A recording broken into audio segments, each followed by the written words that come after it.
ভাইয়া, আপনার এই নাম্বারে আমার 20 টাকা চলে গেছে। প্লিজ প্লিজ, আমার এখনই খুবই দরকার, যদি দিয়ে দিতেন। কাব্য নিজের ফোনটা হাতে তুলে নিয়ে অনেকটা অবাক হয়ে গেল। তার ফোনে এই মেসেজটা দেখে একটা অপরিচিত নাম্বার থেকে এই মেসেজটা এসেছে, সাথে এত মিসড কল। অবশ্য 1 ঘন্টা আগে মেসেজ আর কল এসেছিল, তখন কাব্য বোর্ড মিটিংয়ে ছিল। কাব্য মনে মনে হাসলো, এমন কেউ করে 20 টাকার জন্য? নিশ্চয়ই কোনো বাচ্চা হবে। কাব্য অপরিচিত নাম্বারটাও ফোন দিল। রিং হওয়ার সাথে সাথে ফোনটা কেউ রিসিভ করলো, জানি কেউ অধীর আগ্রহ নিয়ে বসেছিল এই ফোনের অপেক্ষায়। কাব্য হ্যালো বলার আগেই অপর পাশ থেকে একটি মেয়েলি কণ্ঠ ভেসে আসলো। তার কণ্ঠের সুরটা এত শ্রুতি মধুর যে কেউই তার কথা শুনে না দেখে প্রেমে পড়ে যাবে। মেয়েটি অনেকক্ষণ থেকে হ্যালো হ্যালো করে যাচ্ছে, কিন্তু কাব্যর কোনো রেসপন্স পাচ্ছে না। এই প্রথম কোনো মেয়ের কিছু একটা তার ভালো লাগলো। জি বলুন। আসলে ভাইয়া, আপনার ফোনে না আমার 20 টাকা চলে গেছে। আমার এক্ষুনি খুবই দরকার টাকাটার, যদি ফেরত বলতে লোড দিয়ে দিতেন। জি, 20 টাকা লোড দেওয়া আমার কাছে কোনো বড় কথা না, কিন্তু আপনি মাত্র 20 টাকার জন্য একটা অজানা নাম্বারে মিস কল দিয়েছেন এতবার। মাত্র? আপনার কাছে মাত্র হয়েছে? আপনি জানেন 20 টাকা দিয়ে কি কি হয়? না, জানি না। কি কি হয় বলুন তো? ফেসবুক এমবির প্যাক কিনা যায়, আর 25 মিনিটও তো কেনা যায়। ও আচ্ছা আচ্ছা, আপনার 20 টাকা এত জরুরি? এই কিছুক্ষণ আগে না বললেন আমার কাছে 20 টাকা দেওয়া কোনো ব্যাপার না, আর এখন অন্য কথা বলছেন। হো, বুঝেছি। কি বুঝলেন? আপনি ওই টাইপের ছেলে। কোন টাইপের? আপনি আসলে একটা ছ্যাঁচড়া ছেলে। আপনি আমায় কি বললেন? শোনেননি? আমি আপনাকে ছ্যাঁচড়া বলেছি, ছ্যাঁচড়া। এই মেয়ে, আপনি বাড়াবাড়ি করছেন এবার। আই ছেলে, আপনি বাড়াবাড়ি দেখলেন কি? আমি যদি আমার 20 টাকা না পাই? কি করবেন আপনি? কেস করবেন? হাইকোর্টে আপিল করবেন? করবেন কি? এত কিছুই কখন করতে চাইলাম শুনি? তো কি করবেন? আমি যদি আমার 20 টাকা না পাই তো? কি তো করছেন? যান, আমি আপনার 20 টাকা দিব না। কি করবেন করুন। আমি আপনাকে অভিশাপ দিব। হোয়াট? কি দিবেন? আরে মশাই, অভিশাপ দেব। ওহো, আমি তো ভয় পেয়ে গেলাম। আপনি মজা করছেন তো? আজকের পর থেকে আপনার জীবনে শান্তি খুঁজে পাবেন না। শান্তির মা আপনাকে ডিভোর্স দিয়ে চলে যাবে, আর আসবে না, মাথায় রাখবেন। কাব্য ভাবছে কি অদ্ভুত রে বাবা, কে না কে আমায় অভিশাপ দিচ্ছে। কি বোকা বোকা কথা। কণ্ঠ শুনে যেমন কেউ প্রেমে পড়ে যাবে, তেমনি কথা শুনে ব্রেকআপ করে। দেখ, দিনটাই খারাপ। অফিস থেকে বাসায় ফিরতে কাব্যর বোন বলতে লাগলো, ভাইয়া আজ তোর হবে। কি হবে রে?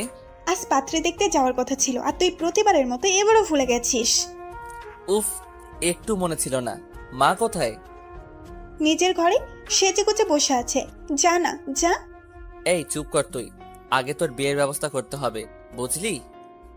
এইসব বলে লাভ নেই, আগে তোর গলায় পড়বে ফাঁসির ফান্দা। নেহা, তোকে আমি। কাব্যর রাগ দেখে নেহা দৌড়ে পালালো। কাব্য নিজের রুমে গিয়ে ফ্রেশ হয়ে তার মা সালেহা বেগমের রুমে গেল। সালেহা বেগম মাথায় হাত দিয়ে ইজি চেয়ারে বসে আছে। সালেহা বেগমকে এমন দেখে কাব্য ভাবছে, হইছে, কাব্য আজ তোর 12টা বাজবেই। মা, আসবো? সালেহা বেগম কাব্যর কথা শুনে চুপ করে আছে। কাব্য আস্তে আস্তে এসে মায়ের কাছে বসলো, তার হাত ধরে বলল, মা তুমি জানো তো আমি কোম্পানির এমডি, আমায় কতটা কাজ করতে হয়। সবকিছুই মাঝে মনে ছিল না, তুমি রাগ করো না। কাব্য, আমার কথা তুই শুনবি। আমি কি তোমার কথা শুনি না মা? আজ যে মেয়েটাকে দেখতে যাব, তুই তাকে আমার ঘরের বউ করে নিয়ে আসবি। আমি তো দেখিনি না দেখে। থাম, এর মানে আমার মতামতের কোনো গুরুত্ব নেই তোর কাছে। হ্যাঁ, আমি ভুলে গিয়েছিলাম চৌধুরী গ্রুপের এমডি তুই অনেক বড় হয়ে গেছিস, তাই এখন আর তোর মা কথার গুরুত্ব তোর কাছে থাকবেই বা কেন? মা, এমন না। ঠিক আছে মা, তুমি যদি বলো আমায় ওই মেয়েটাকে বিয়ে করব তো ঠিক আছে। ওই মেয়ে হবে কাব্য চৌধুরীর বউ, এই চৌধুরী বাড়ির পুত্রবধূ। সত্যি বলছিস তো? হ্যাঁ, এটা তোমার ছেলের ওয়াদা। সালে বেগম অনেক খুশি, তার ছেলে তাকে এত বড় একটা কথা দিয়েছে। কাব্যর মা মিস সালেহা বেগম কাব্যকে বারবার করে বলছে, এই নে, এটা মেয়ের নাম্বার। এই যুগের ছেলে মেয়ে তোরা একটু বিয়ের আগে কথাবার্তা বলে নিবি, তাই ভালো। মা, যাচ্ছি তো দেখতে, তাতে হবে? আরে দেখা দেখি তো ফ্যামিলির মধ্যে হবে, তারপর ও তোর একটা আলাদাভাবে দেখার দরকার আছে না? না মা, আলাদাভাবে কি দেখা যাচ্ছে? সালেহা বেগম কথা বলে যাচ্ছে আর কাব্য ড্রাইভ করছে, আর তার মা সাথে কথা বলছে। আমি বুঝেছি তোকে বিয়ে করতে হবে না, আমার পছন্দ করা মেয়েকে তুই গাড়ি ঘোড়া। আবার কি হলো মা? তুই যেভাবে বলছিস তাতে মনে হয় আমি তোর উপর সব চাপিয়ে দিচ্ছি। আমি খারাপ মা হতে চাই না। তুমি খারাপ মা, সেটাকে আমি বলেছি? আচ্ছা, ফোন নাম্বারটা নিয়ে ঝামেলা তাই তো? নেহা, মার ফোন থেকে নাম্বারটা আমার ফোনে দে তো। নেহা কাব্যর ফোনে নাম্বারটা মেসেজ করে দিয়ে দিল। সালেহা বেগমের দেওয়া সময় থেকে একটু লেটে এসে তারা পৌঁছালো। পাত্রীর বাবা নিত্যন্ত শান্ত প্রকৃতির মানুষ, দেখা বোঝা যায়। প্রয়োজন ব্যতীত কথা বলেন না, প্রয়োজনের কথা বলছেন। পাত্রীর মা অত্যন্ত সুন্দরভাষী মহিলা, অনেক গুছিয়ে সাজিয়ে কথা বলতে জানেন। যেখানে একটা কথা আমরা এমনি বলে দিব, সেই কথাটা তিনি সুন্দর গুছিয়ে বলবেন। পাত্রী এক ছোট ভাইও আছে শুনেছি, কিন্তু তার নাকি কোনো সেমিস্টারের পরীক্ষা, তাই সে এই মুহূর্তে এখানে উপস্থিত নেই। কাব্যর অনেক অসহ্য লাগছে, এতক্ষণ ধরে বসে আছে, এদের কথা বলা শেষ হচ্ছে না। এইসব কথা শুনতে কাব্যর আবার ভালো লাগে না। আচ্ছা কাব্য, তুই ছাদে যা আর মেয়ের সাথে কথাবার্তা বলে আয়। কিন্তু মা, এখানে বলতে হয়। কাব্যর কথায় সালেহা বেগম অগ্নি দৃষ্টি নিয়ে তাকালো। কাব্য কথা না বাড়িয়ে একটা পিচ্চির সাথে ছাদে চলে গেল। ছাদে আসার কাব্যর 5 মিনিট হয়েছে, তাতে তার মেজাজ গরম হতে শুরু করেছে। কি মেয়ে দেখতে এসেছে, টাইম সেন্সটুকু নেই। সে আর কি সংসার করবে? বিয়ের পর না জানি তার জীবনটা তেনা তেনা হয়ে যায়। কাব্য নিজে ফোনটা হাতে নিতেই কারো পায়ের শব্দ পেল। এর মানে মহারানী ভিক্টোরিয়া আসছেন। আসুক, তাতে আমার কি? কাব্য নেহার দেওয়া মেসেজটা দেখতে চুরির আওয়াজে ঘুরে তাকালো, আর হাতের টার্চ লেগে নাম্বারটা কল চলে গেল। কাব্য অবাক হয়ে গেল। তখনই যে মেয়েটা তার সামনে দাঁড়িয়ে আছে তার ফোনটা টিং টং শব্দ করে বেজে উঠল। কাব্য মনে মনে অনেকটা বিরক্ত বোধ করলো। যদি এটা তার বাবার অফিসের মিটিং হতো, মেয়েটাকে ঘাট ধাক্কা দিয়ে বের করে দিত, কিন্তু অদ্ভুতভাবে সে তা করতে পারছে না।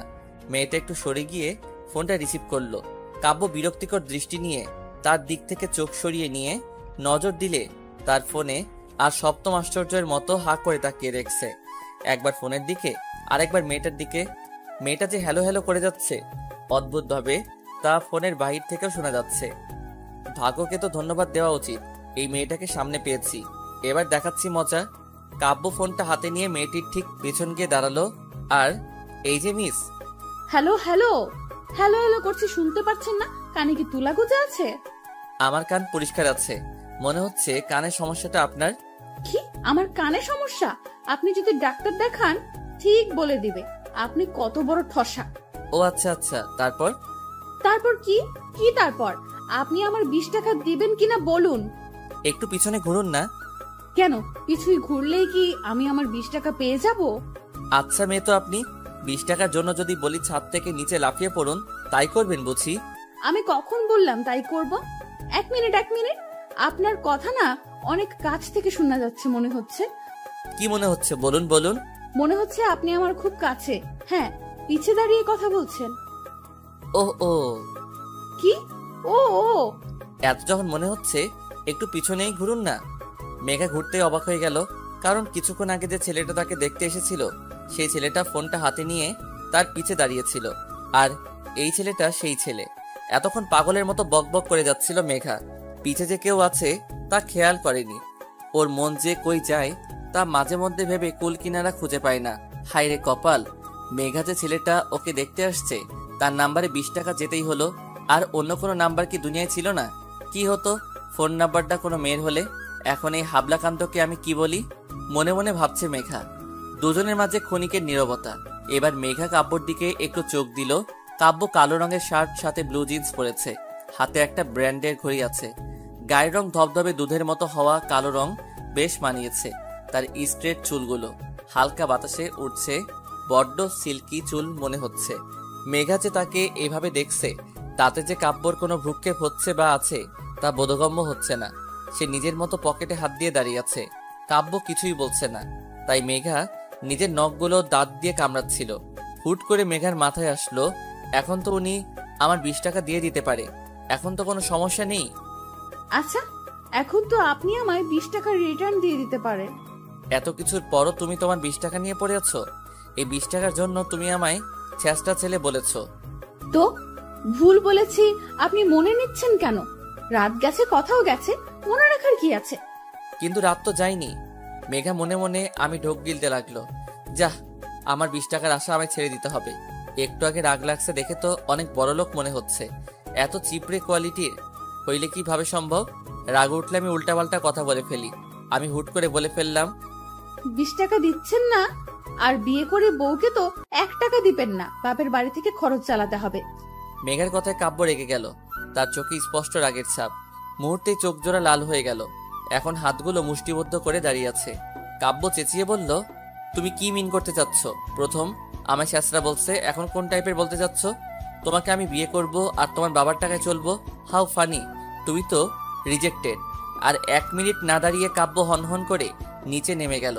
মেঘা তার পিছু পিছুই যাচ্ছিল, কিন্তু শাড়িটা এত ভেজাল করছে যে আস্তে আস্তে সিঁড়ি বেয়ে নামতে হচ্ছে মেঘার। মা, এখানে আর 1 মুহূর্ত না, এখনই চলো। কাব্যর কথায় কাব্যর মা অবাক হয়ে গেলেন। তিনি তার ছেলেকে দেখে বুঝে ফেলেছেন যে সে মারাত্মক রেগে গেছে। কাব্যর রাগের মাত্রা তার জানা আছে। তিনি পড়েছেন বিপাকে, না উঠতে পারছেন না ছেলের কথায় তার সাথে যেতে পারছেন। মহা বিপদের গন্ধ তার নাকের সামনে ভুরভুর করছে। এতক্ষণে মেঘা নিচে আসতেই কাব্য মেঘাকে উদ্দেশ্য করে বলল, এই মেয়েকে আমি বিয়ে করব না। এই যে আন্টি, আপনি অনেক সুন্দর আর সুইট করে কথা বলতে পারেন, কিন্তু আপনার মেয়ে একটা অত্যন্ত অভদ্র অসভ্য মেয়ে। এই মেয়েকে আমি কেন কোনো ছেলেই বিয়ে করবে না। এই যে আপনি আমার শিক্ষা তুলে কথা বলছেন কেন? তুমিও কিছুক্ষণ আগে তাই করেছো। শুনেন, আপনি নিজেকে কি ভাবেন বলুন তো? আপনি প্রিন্স চার্মিং নাকি অন্য কিছু?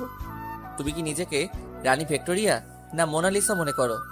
আমার বিয়ে হোক না হোক, আমি তো আপনাকে বিয়ে করব না। তোমায় আমি আগে রিজেক্টেড করে দিছি, তাই কথা বলার কোনো মানেই হয় না। কাব্য চলে গেল ও মেঘা চলে গেল। দুজন দুজনের বিপরীত মুখে চলে গেল। কাব্য নিজের রুমে আরাম করে শুয়ে আছে আর ফোনে গেম খেলছে। কাব্যর বোন এসে মুখ ফুলিয়ে বলল, ভাইয়া, এটা একদম ঠিক হলো না। কোনটা? তাড়াতাড়ি ভুলে গেলি? তুই কি বলতে চাস ক্লিয়ার করে বল, না হয় গেট লস। ভাইয়া, কি হয়েছে বলতো? আমার থেকে তোর এত ইন্টারেস্ট কেন? কই? কি ব্যাপার বলতো? কোনো ব্যাপার না। হঠাৎ করে তোতলানো শুরু করলি কেন? এমন ভাবে প্রশ্ন করছিস যেন আমি রিমান্ডের আসামি। তো তুই আমার সাইডে না থেকে ওই মেয়েটার সাইডে কেন? ওই মেয়েটা তোর কি লাগে, বোন? কাব্যর বোন হনহনিয়ে চলে গেল। কাব্য সন্দেহজনক ভাবে নেহার চলে যাওয়ার দিকে তাকিয়ে আছে। মেঘার মা খুব শান্তিপূর্ণ ভাব নিয়ে আছেন। মেঘার বুঝতে বাকি নেই এটা মহাযুদ্ধ। এর আগের পরিস্থিতি। মেঘা ওর মতো পা দুলিয়ে দুলিয়ে আইসক্রিম খাচ্ছে। মেঘার বাবা মাঝে মাঝে মেঘার দিকে এক দৃষ্টিতে তাকাচ্ছেন, আবার নিজের দৃষ্টি ফিরিয়ে নিচ্ছেন। বাবাকে দেখে মনে হচ্ছে এই মহাযুদ্ধ মেঘা লাগিয়ে দিয়ে চুপচাপ পরাস্ত সৈনিকের ন্যায় বসে আছে। মেঘার ভাইয়ের আজ ভার্সিটিতে অ্যাসাইনমেন্ট ছিল, তাই ওকে যেতে হয়েছিল। এই মহাযুদ্ধ বেচারা মিস করে গেছে। ভার্সিটি থেকে ফিরে মেঘার দিকে ড্যাব ড্যাব ভাবে তাকিয়ে আছে। আপু, তুই এটা কি করলি বলতো? কি করেছে শুনি? এত সুন্দর, স্মার্ট, কিউট, হ্যান্ডসাম, ড্যাশিং মার্কা ছেলেকে রিজেক্ট করে দিলা? ও রিজেক্ট করেনি, ছেলে করেছে। মেঘার মায়ের কথায় মেঘা আর আকাশ একসাথে ওদের মাকে বলে উঠল, তুমি একটু চুপ থাকো না মা। হ্যাঁ, আমি তো চুপ থাকবই। তোদের যা ইচ্ছা হয় তোরা করবি। এইসব দোষ তোমার, বুঝলে? এর মধ্যে আমায় টানছো কেন? টানবে না, তুমি তো নষ্টের গোড়া। পুতুল, কি আজে বাজে বলছো? আহা মা, তুমি এই সিরিয়ালি ড্রামা কিছুক্ষণের জন্য বন্ধ করো তো। এই আকাশ, তোর কি হয়েছে বলতো? কেন আপু, কি হবে? তুই আমার ভাই না ওই কাব্যর ভাই? অবশ্যই তোমার ভাই। আমার সাথে রক্তের সম্পর্ক হয়ে আমার দিকে টানছিস না? আমি এত কিউট সুন্দর না বলে বলছিস ছেলেটা কত সুন্দর কিউট হ্যান ত্যান কেন? ওমা, তাই নাকি? আমি এসব বলেছি? আচ্ছা, তুই আর কাব্যের বোন নেহা একই ডিপার্টমেন্টের না? তো তো কি, তুই আমায় বল। আরে আপু, যে বোনের ভাই আমার বোনকে পাত্তা দেয়নি, আমি সেই ভাইয়ের বোনকে কেন দিব বলো? এই না হলো আমার ভাই? মেঘার ভাই মাথায় হাত দিয়ে বসে রইল। কি আকাশ পাতাল ভাবতে শুরু করেছে ও ভালো জানে। তখনই, এই, তোর ফোন ধরতে এত টাইম লাগলো কেন সেটা আগে বল। সি নেহা, তোমার ভাষার একই হাল হয়েছে। চুপ করে থাক। তুই একটা কথা বলবি না আমার ভাষা নিয়ে। আচ্ছা বাবা, আচ্ছা, এত হাইপার কেন হচ্ছ বলো তো? কেন হচ্ছি তোমায় বলতে হবে? তুমি বুঝতে পারছো না? ও, তোমার ভাই আমার বোনকে রিজেক্ট করেছে, সেজন্য তুমি হাইপার হচ্ছ? কেন, আমি তো আর তোমায় রিজেক্ট করিনি। মিসকা শয়তানের মতো কথা বলা বন্ধ করো। তুমি জানো আমি কত ছলে বলে কৌশলে মায়ের কানে মেঘা আপুর কথাটা তুলেছিলাম। নেহা আন্টি কিন্তু আগে থেকে মেঘা আপুকে মারাত্মকভাবে পছন্দ করতেন, তুমি শুধু হওয়া কাজটাকে করে দিয়েছো। আমি না করলে না, মা ইমোশনাল ব্ল্যাকমেল করে ভাইকে রাজি করাতে পারতো না। সব তো ঠিক ছিল, ওদের মাঝে এমন কি হলো যে দুজন এমন বিহেভ করলো? ওরা কি দুজন দুজনকে আগে থেকে চিনতো? কিন্তু প্রশ্ন হচ্ছে কিভাবে, কেমনে? আমি সব কিছুই বুঝি না, জাস্ট বলবা, এরপর তুমি কি করবা? শোনো আপু, আর ভাইয়াকে এক করার জন্য যদি আমাদের করোনা ভাইরাসের মেডিসিনও আবিষ্কার করতে হয়, তাও আমরা করতে কিছুই হব না। এর মধ্যে করোনা ভাইরাসের মেডিসিন আসছে বা কোথা থেকে? ওরে আমার মাথা মোটা, চুপচাপ প্ল্যানটা শোনো। এটা এবার একটা কাজে দিবে তো? দিবে মানে 100% দিবে। আচ্ছা দেখে নিব, শুনে এখন ফোন রাখছি আমি। নেহা ফোন রাখতেই আকাশ হাত ছেড়ে বাঁচলো, হাত পা মেলে চিত হয়ে বিছানায় শুয়ে পড়ল। নেহার সাথে তার 2 বছরের সম্পর্ক, অনেক বেশি ভালোবাসে মেয়েটা, কিন্তু তাকে পাওয়ার জন্য হয়তো একটু বাড়াবাড়ি টাইপের কিছুই করছে। কিন্তু এটা না হলে নেহার সাথে ওর একসাথে থাকা আর হবে না। কবি বলেছেন ভালোবাসায় সব ঠিক। কোনো কবি বলেছিল এই মুহূর্ত আকাশের মনে নেই, আর তা সে মনে করতে যাচ্ছে না। এখন তার একটা মিশন, কাব্য মেঘার বিয়ে দেওয়া। অনেকক্ষণ ধরে আকাশ মেঘার সামনে বসে আছে, কিছুই বলছে না। মেঘা ভ্রু কুঁচকে আকাশের দিকে তাকিয়ে ভাবছে আসলে ওর মতলবটা কি। আপু আসলে আমি তখন তোর সাইড নেইনি, তোর অনেক খারাপ লেগেছে। লেগেছে তো। এইসব বিয়ে টিয়ে বাদ, তোকে ওইসব করতে হবে না। তুই এর থেকে এক কাজ কর, তুই তো একটা প্রজেক্ট ফাইল নিয়ে কাজ করছিস, একটা কোম্পানি আছে সব থেকে নাম করা আর মার্কেটে নাম্বার 1 কোম্পানি। এই কোম্পানিতে প্রথম একটা ধাপ আছে, এরা বিলিয়ার্ড যাদের প্রজেক্টটা নতুন কিছুই দিতে পারবে তাদের সাথে কোম্পানি 15 দিনের একটা ডিল করবে। এই 15 দিন তুই কাজটা করে দেখ, আমার মনে হয় ইউ ক্যান ডু ইট। তোর আইডিয়াটা আমার ভালো লেগেছে। আর তাছাড়া এই প্রজেক্টটা নিয়ে অনেক বেশি মাথা ঘামিয়েছি। এমন একটা সুযোগ সত্যি হাতছাড়া করা যায় না। বাহ, আমি কি এমনি বলি, আমার আপু কোটিতে একটা। একটা কথা এখনো বুঝতে পারছি না, তুই এত এত এইসব বিষয়ে হুট করে আগ্রহ প্রকাশ করছিস। আপু, ক্রাইম পেট্রোল দেখো ভালো কথা, কিন্তু তা থেকে ভালো কিছু শেখো। অহেতুক নিষ্পাপ বাচ্চার উপর দোষ লাগাবি না বলে দিলাম। আচ্ছা, তোকে রাখতে হবে না, আমায় কাল অফিসের অ্যাড্রেসটা দিয়ে দিস। এখনই নিয়ে নি। এত তাড়াহুড়ো কেন করছিস বলতো? তোর ভাবসাব দেখে মনে হচ্ছে আমি আজই এই মুহূর্তে অফিস গেলে তুই 2-3 বার লুঙ্গি ড্যান্স দিবি। তুমি অফিস গেলে বেতন তো পাবা, সেটা তোমার বেশি লাভ হবে, তাই খুশি ধরছে না আর। বাহ ভাই, তুই তো দেখি শুধু ভবিষ্যৎ না, ভবিষ্যতের ভবিষ্যৎও ভেবে রেখেছিস। আচ্ছা যাও, তুমি আমায় সন্দেহ করছো, জানি আমি তোমায় কোনো না বিপদে ফেলবো। আচ্ছা আচ্ছা, আর মুখ ফোলাতে হবে না। আমি কাল কখন যাব সেটা বল। সকাল 10টার আগে গেলে হবে। আচ্ছা ঠিক আছে, এখন তুই ফোট এখান থেকে। আপু, উপকারী উপকার তো স্বীকার কর। তুই যাবি কিনা? আকাশ উঠে চলে গেল, তার মুখে বিজয়ের হাসি। এবার শুধু সব ঠিকঠাকভাবে হলেই বাঁচা যায়। আকাশটার মাথায় যে কি চলছে তা মেঘা কিছুতেই বুঝতে পারছে না। যাই হোক, মেঘা বেশি ভাবছে। ফোনের ডাটা অন ছিল, ক্রিং করে মেসেজ টোন বেজে উঠল। নিস্তব্ধতায় কেরা এই রাতে কোনো শব্দে হুট করে বুকের ভিতরটা কেঁপে উঠল মেঘার। কি নিষ্ঠুর ফোন রে বাবা, রাতের নীরবতাকে কিভাবে ক্ষত বিক্ষত করছে তার বিভৎসতায়। ফোনটা হাতে নিয়ে মেঘা দেখলো ওকে ইমোতে কেউ একটা মেসেজ দিয়েছে। তা সিন করতে দেখলো কাব্য চৌধুরী মেঘাকে মেসেজ দিয়েছে। What a name! মেজাজটা 4 গুণ খারাপ হয়ে যাচ্ছে মেঘার। এই লোকটাকে ওর অনেক অসহ্য লাগছে। মাঝে মধ্যে ইচ্ছে হচ্ছে তাকে টুকরো টুকরো করে চিল শকুন দিয়ে খাওয়াই দেই। আপনার কি সমস্যা? আমার নাম কি হয় হোক, কোনো সমস্যা নেই, শুধু বেমানান রকম কিছুই ফেল হচ্ছে। আপনার ফিল আপনার বুক পকেটে ভরে রাখুন ওকে। তা না হয় রাখবো, কিন্তু কি বলতো, মেঘা নামটা কত কিউট, কিন্তু তোমায় তো নামটার সাথে খাপ খাওয়াতে পারছি না, আফসোস। আপনাকে কেউ বলেছে খাপ খাওয়াতে?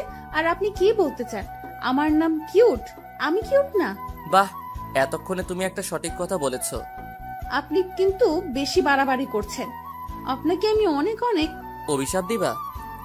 হ্যাঁ, পারলে তাই দিব। শুনুন, হ্যাঁ শোনাও।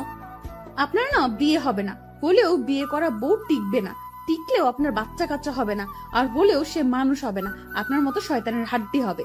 Wow, so cute. মানে? এত কিউট কিউট অভিশাপ দিতে থাকো, ঠিক আছে? আপনি আমার সাথে মজা করছেন? আজকের জন্য এতটুকু এন্টারটেইনমেন্ট যথেষ্ট, বেশি হলে আবার হজম হবে না। ভালো থাকো, বাই। নিতে পারছে না মেঘা, ফোনের ডাটাটা অফ করে ফোনটা রেখে দিল।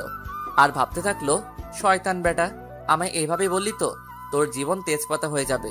এমন মেয়ের পাল্লায় পড়বি না যে নিজের জীবনটা শেষ হয়ে যাবে। সকাল 10টা। মা, 10টা বেজে গেছে। তোমার জন্য আমার লেট হচ্ছে। প্রথম দিন যাচ্ছি, আমায় তো ওরা নিবে না, উল্টা ঘাট ধরে বের করে না দেয়। কতবার বললাম একটু আগে ডেকে দিও, ডেকে দিও, কে শোনে কার কথা? এই, মেজাজটা কম করতে শিখতো। তাড়াহুড়ো করিস না, সাবধানে যা। এই আপু, তোকে বলেছিলাম 10টায় পৌঁছতে হবে, আর তুই 10টায় বের হচ্ছিস। শোনো, আমার উঠতে লেট হয়েছে, এতে আমি কি করব? মা তো আমাদের দেরি করে ডাক দিয়েছে। আচ্ছা, বাসায় এসে কথা বলিস, এখন দৌড় লাগাতো। শোনো আকাশ, আমি ম্যারাথনের দৌড় রেসার না যে দৌড় লাগাবো। আপু, এই কচ্ছপি কন্ডিশন দেখলে তো তোকে রিজেক্ট করে দিবে বল। আই খবরদার, এই রিজেকশন করার কথা আমার সামনে বলবি না, তাহলে যা, আমি যাবই না। আচ্ছা বাবা, আচ্ছা, সরি, আর বলবো না, তুমি যাও এখন। মা, আমি আসছি। বেরিয়ে পড়লো মেঘা। নতুন জায়গা আর ফার্স্ট ডে মেঘা লেট। বাহ, সময়ের কি মূল্যায়ন না আমি করেছি। আমার প্রজেক্ট তাদের পছন্দ হবে কিনা জানি না, কিন্তু আমার টাইম সেন্স দেখে নির্ঘাত বুঝে যাবে আমি সময়ের মূল্যায়ন করতে জানি না। আমার ট্যালেন্ট কম না তা দেখাতে কিছুতেই পিছুই হটবো না, এসব ভাবছে মেঘা। অফিস পৌঁছাতে পৌঁছাতে মেঘলার আরো 25 মিনিট লেগে গেল। অফিসের ওয়েটিং রুমে বসে হাত ঘড়ির দিকে তাকাতেই দেখে 10টা 30 বেজে গেছে প্রায়। মেঘা কোনো জায়গায় চুপচাপ বসে থাকতে পারে না। অফিসের পিয়নটা সে কখন বসিয়ে রেখে চলে গেছে। আশেপাশে কাউকে পেলে সীমিত আকারে একটা আড্ডা দেওয়া যেত, তাতে মন্দ কিছুই হতো না। বিরক্তি নিয়ে উঠে দাঁড়ালো মেঘা। আশেপাশে কোনো মানুষ নামের প্রাণী দেখতে পাচ্ছে না। অফিসটা ঘুরে দেখলে মন্দ হবে না। মেঘার ভাবা মানে কাজ করা। অফিসটা বেশ বড়, ওয়েটিং রুমটা তুলনামূলকভাবে ছোট হলেও বাহিরের কাজের ডেস্কগুলো বেশ জায়গা নিয়ে বানানো হয়েছে। একটু জিনিসের দিকে চোখ যেতেই মনটা উৎফুল্লতায় নেচে উঠল মেঘার। ওর ঠিক বা পাশে একটা অ্যাকোরিয়াম। মেঘা অ্যাকোরিয়ামটার পাশে গিয়ে দাঁড়ালো। মাছের বাচ্চা কাচ্চাগুলো কি সুন্দর এই সচ্ছল পানির মধ্যে ঘুরে বেড়াচ্ছে। এই মাছগুলো এমন ছোট ছোট প্রজাতির, তাহলে এদের বাচ্চা কি এদের মতো ছোট ছোট হয়? ভাবলেশীন ভাবনায় ডুবে গেল মেঘা। হুট করে পিছু ঘুরতেই কারোর সাথে ধাক্কা খেলো। মনে হলো কোনো খাম্বার সাথে বড়সড় ধাক্কা খেয়েছে। মেঘা টাল সামলাতে না পেরে পড়ে যেতে লাগলে কেউ একজন মেঘার কোমর ধরে নিজের বুকের মাঝে নিয়ে ফেললো। তার হার্টবিট এর দুকদুকানি স্পষ্টভাবে শুনতে পারছি। মেঘা তার ছোঁয়ায় মেঘার শরীর শিহরিত হতে লাগলো। হিম ঠান্ডা বয়ে চলেছে। ব্যাপারটা লজ্জাজনক ভাবতে তাকে ধাক্কা দিয়ে সরিয়ে দিল। মেঘার ধাক্কায় সে শুধু এক পা পিছাচ্ছিল। লোকটির দিকে তাকাতেই মেঘার চোখ চরক গাছে। আরে কাব্যের বাচ্চা, কাব্য এখানে কি করে? যদিও কথাটা মনে মনে বলল মেঘা। এই মেয়ে, তোমার সমস্যা কি? আমার কোনো সমস্যা নেই, আপনি আমায় টাচ করলেন কেন? তোমায় টাচ করার কোনো ইচ্ছা আমার নেই। তুমি পড়ে যাচ্ছিলে, আমি শুধু তোমায় বাঁচিয়েছিলাম। আপনি আমায় ইচ্ছা করে টাচ করেছেন, এখন আমি বুঝতে পারছি আপনি ওই টাইপেরও ছেলে। এখন তুমি কি মিন করতে যাচ্ছ? আমায় ক্লিয়ার করে বলবে? মেয়ে দেখলেই মাথা ঠিক থাকে না, তাদের শুধু ধরতে ইচ্ছে করে, সেই টাইপ কিছুই ছেলে হয় না, সেই টাইপ। মুহূর্তে কাব্য রক্তিম লাল হয়ে উঠল মুখ। রাগের ডার্ক গোলাপি ঠোঁটগুলো কাঁপছে। চিল্লাই বলল, তোমার সাহস কি করে হলো আমায় এসব বলতে? তুমি নিজেকে কিভাবে আয়নায় নিজেকে দেখেছো? তোমার থেকে 2 গুণ ফর্সা আমি, আর আমি অপমান করতে আসছো? এই টাইপ ওই টাইপ, আমার তো মনে হয় তুমি নিজে ওই টাইপ ছেলেদের উপর ঢলে ঢলে পড়ছো। এবার মেঘার মেজাজ 10 গুণ খারাপ হয়ে গেল। কি বলে এই বেটা? আমার রং নিয়ে অপমান? ভেড়াটার দিকে এক নজর তাকিয়ে দেখলাম সাদা শার্ট পরেছে, সাথে ব্ল্যাক জিন্স, গলায় টাইটা বেশি মানিয়েছে, সাথের হাতাটা ফোল্ড করে রাখা, হাতের ব্যান্ডের ঘড়ি। এই ছেলেকে দেখে মনে হয় এই সাধারণ ইমপ্রলাই হবে। আর ছেলেদের দিকে আর চোখে তাকালাম, তারা এই সেম পোশাকে আছে। এবার আমার মাথায় শয়তানি আইডিয়াগুলো এসে ভিড় জমালো। আমি ভেবে নিলাম এই কাব্য নামের সাদা ভেড়াটার কি হলো? তাই না আমি করবো এবার? এই মেয়ে, তুমি কি ভাবছো? আর তুমি এখানে কি করছো? আমায় ফলো করছো তুমি? আপনি একজন সিম্পল এমপ্লয়ির মতো থাকুন, বেশি কথা বলতে আসবেন না। আমি সাধারণ এমপ্লয়ি। মানে তুমি? দেখুন, এই কোম্পানির বস মিস্টার আয়ান মাহমুদের একমাত্র হবু বউ আমি, মেঘা রহমান। আপনার বস যদি জানে না আপনি তার জান পাখির সাথে এমন টাচমি করেছেন, আপনার অবস্থা নাজেহাল করে ছাড়বে। তুমি আয়ান মাহমুদকে চিনো? আর কাল তো তোমায় আমি দেখতে এসেছিলাম। একদিনের মধ্যে কিভাবে কি হলো? আপনাকে এত মাথা খাওয়াতে কে বলেছে বলুন তো? জানার কিউরিওসিটি হচ্ছে। উফ, মহা মুশকিল তো। শুনুন, আমার আর আয়ানের 4 বছরের প্রেমময় সম্পর্ক। 4 বছর? কিন্তু আয়ান মাহমুদ তো 4 বছর বিদেশে ছিলেন তোমার সাথে, কেমনে কি? এত প্রশ্ন করছেন কেন? যদি শুনতে না চান তো চুপ করে থাকুন, হয়তো প্রশ্ন করে আমায় জ্বালাবেন না। ওকে ওকে, শুধু এটা বলো, এত বড় কোম্পানির এমডি হয়েও তোমার বিয়ে কেন করছে না আমার সাথে? কেন তোমার ফ্যামিলি দিতে রাজি না? যাহ, মহা ঝামেলাপূর্ণ প্রশ্ন করে বসেছে। এর উত্তর একটা টাইট সাইড কিছুই দিতে হবে, না হয় বিনা কারণে ফেসে যাবে। আর অহেতুক নিজেকে আয়ান মাহমুদের হবু বউ বলাই জেলে যেতে পারি। এই ছোট বয়সে জেলে যাওয়া যাবে না। কি বলি ভাবছে মেঘা। আসলে সমস্যাটা কি হচ্ছে আয়ানের? কি আয়ানের? আয়ান মাল খায়। কি? সরি, মানে আয়ান ড্রিঙ্ক করে। সরি, এটা বাবার খুব অপছন্দনীয় বিষয়। আসলে বড়লোক বাবার একমাত্র ছেলে একটু একটু তো খাবে, এতে অপছন্দের কি আছে? আমার তো ড্রিঙ্কস করা ছেলে স্বামী হিসেবে বেশ পছন্দ। কাব্যর চোখের দিকে তাকাতেই মেঘা চুপ হয়ে গেল। তার চোখে মুখে স্পষ্ট রাগের ছাপ। সে রাগে ফুসফুস করছে, তা ভালো বোঝা যাচ্ছে। মেঘা তো আয়নের কথা বলছে, তাহলে কাব্য কেন রাগে জ্বলছে? ও বুঝেছি, জেলাস ফিল করছে। How cheap. কাব্য দেখে এবার ভয় হওয়াটাই স্বাভাবিক। রাগে চোখটি লাল হয়ে উঠেছে, ডার্ক গোলাপি ঠোঁটগুলো কামড়ে ধরে আছে। একপাশে শার্টের হাতের ফোলটা অগোছালো হয়ে উঠেছে। সেদিকে ব্রুকেপ না দিয়ে কাব্য 1 পা 2 পা করে মেঘার দিকে এগিয়ে যেতে লাগলো। অদ্ভুতভাবে মেঘার ভয় লাগছে। কাব্যকে সে ভয়ে কুকিয়েছে। কাব্য এগিয়ে আসছে আর মেঘা মাথা নিচু করে পিছিয়ে যাচ্ছে। মেঘার পিঠ ঠেকে গেল দেয়ালে। এই পাশ ওই পাশ তাকাতে কাব্য ঠিক ওর সামনে এসে দাঁড়ালো। কাব্য এক হাত পকেটে রেখে অন্য হাত দেয়ালে রেখে বাঁকা হয়ে মেঘার দিকে ঝুঁকে দাঁড়ালো। অনেক কাছে থাকা সত্ত্বেও কাব্য মেঘাকে টাচ করেনি, আর তার খুব কাছে শুধু দাঁড়িয়ে আছে। মেঘার ভয় যায় অবস্থা। দৌড়ে পালানোর সুযোগ পেলে হয়তো ম্যারাথন রেসারকেও হার মানাবে। মিস মেঘা। জি। তুমি কি বলছিলে জানো? কই কি বলেছি? কিছুই বলিনি তো। কিছুই বলনি মেঘা? কাব্যর মেঘার ফেসটা দেখতে অনেক ভালো লাগছে। ভয়ের ছাপ স্পষ্ট। ভয়ে বাচ্চাদের মতো চোখ বন্ধ করে আছে। কাব্য মেঘার থেকে সরে এসে বলল, তুমি কি বললা মেঘ? আমি কই? তুমি কি বললা মেঘা? তুমি আয়ন মাহমুদের হবু বউ? মেঘা নিশ্চুপ। সব সময় ফাইজলামো করলে যে হয় না তা এখন হারে হারে বুঝতে পারছে সে। এই লাল রাক্ষস আমার সাথে এখনই কি করবে কে জানে। এইসব ভাবছে। মেঘা কাব্যর পাশে একটা ছোটখাটো ড্রেস পরা মেয়ে এসে দাঁড়ালো। অফিসের এমপ্লয়ি। মেঘার মেয়েটাকে দেখে মনে হচ্ছে বড্ড অভাব অনটনের ফলে জামার বাকি অংশ বিক্রি করে দিয়েছে। আহারে বেচারি। কি হয়েছে কাব্য বেবি? এই মেয়েটাকে? ও তিশা, মিট। উনি নাকি আয়ন মাহমুদের হবু বউ। ও মাই গড, সিরিয়াসলি? ওদের হাসাহাসি দেখে মেঘার ইচ্ছে করছে মাটি ফাঁক করে তার মধ্যে ঢুকে যায়। কি দরকার ছিল এমন একটা মিথ্যা বলার? এখন কতটা অপ্রস্তুত ফিল হচ্ছে। মেয়েটি হুট করে মেঘার গাল টিপে ধরলো। এত জোরে ধরলো জানি গালের হাড়গুলো ভেঙে ফেলা তার প্রধান কাজ। এই মেয়ে, তোমার খুব শখ না আয়ান মাহমুদের বউ হওয়ার? তোমাকে হওয়াইতাছি। মেয়েটা মেঘাকে ছেড়ে দিয়ে ডাকতে লাগলো, এই রিয়া, রাহেল, দীপ, রায়হান, আদিত্য, তোরা কোথায়? এদিকে আয়। মেয়েটার ডাকে সবাই এখানে জড়ো হয়ে গেল। মেঘা এখনো বুঝতে পারছে না এই আয়ান মাহমুদটাকে।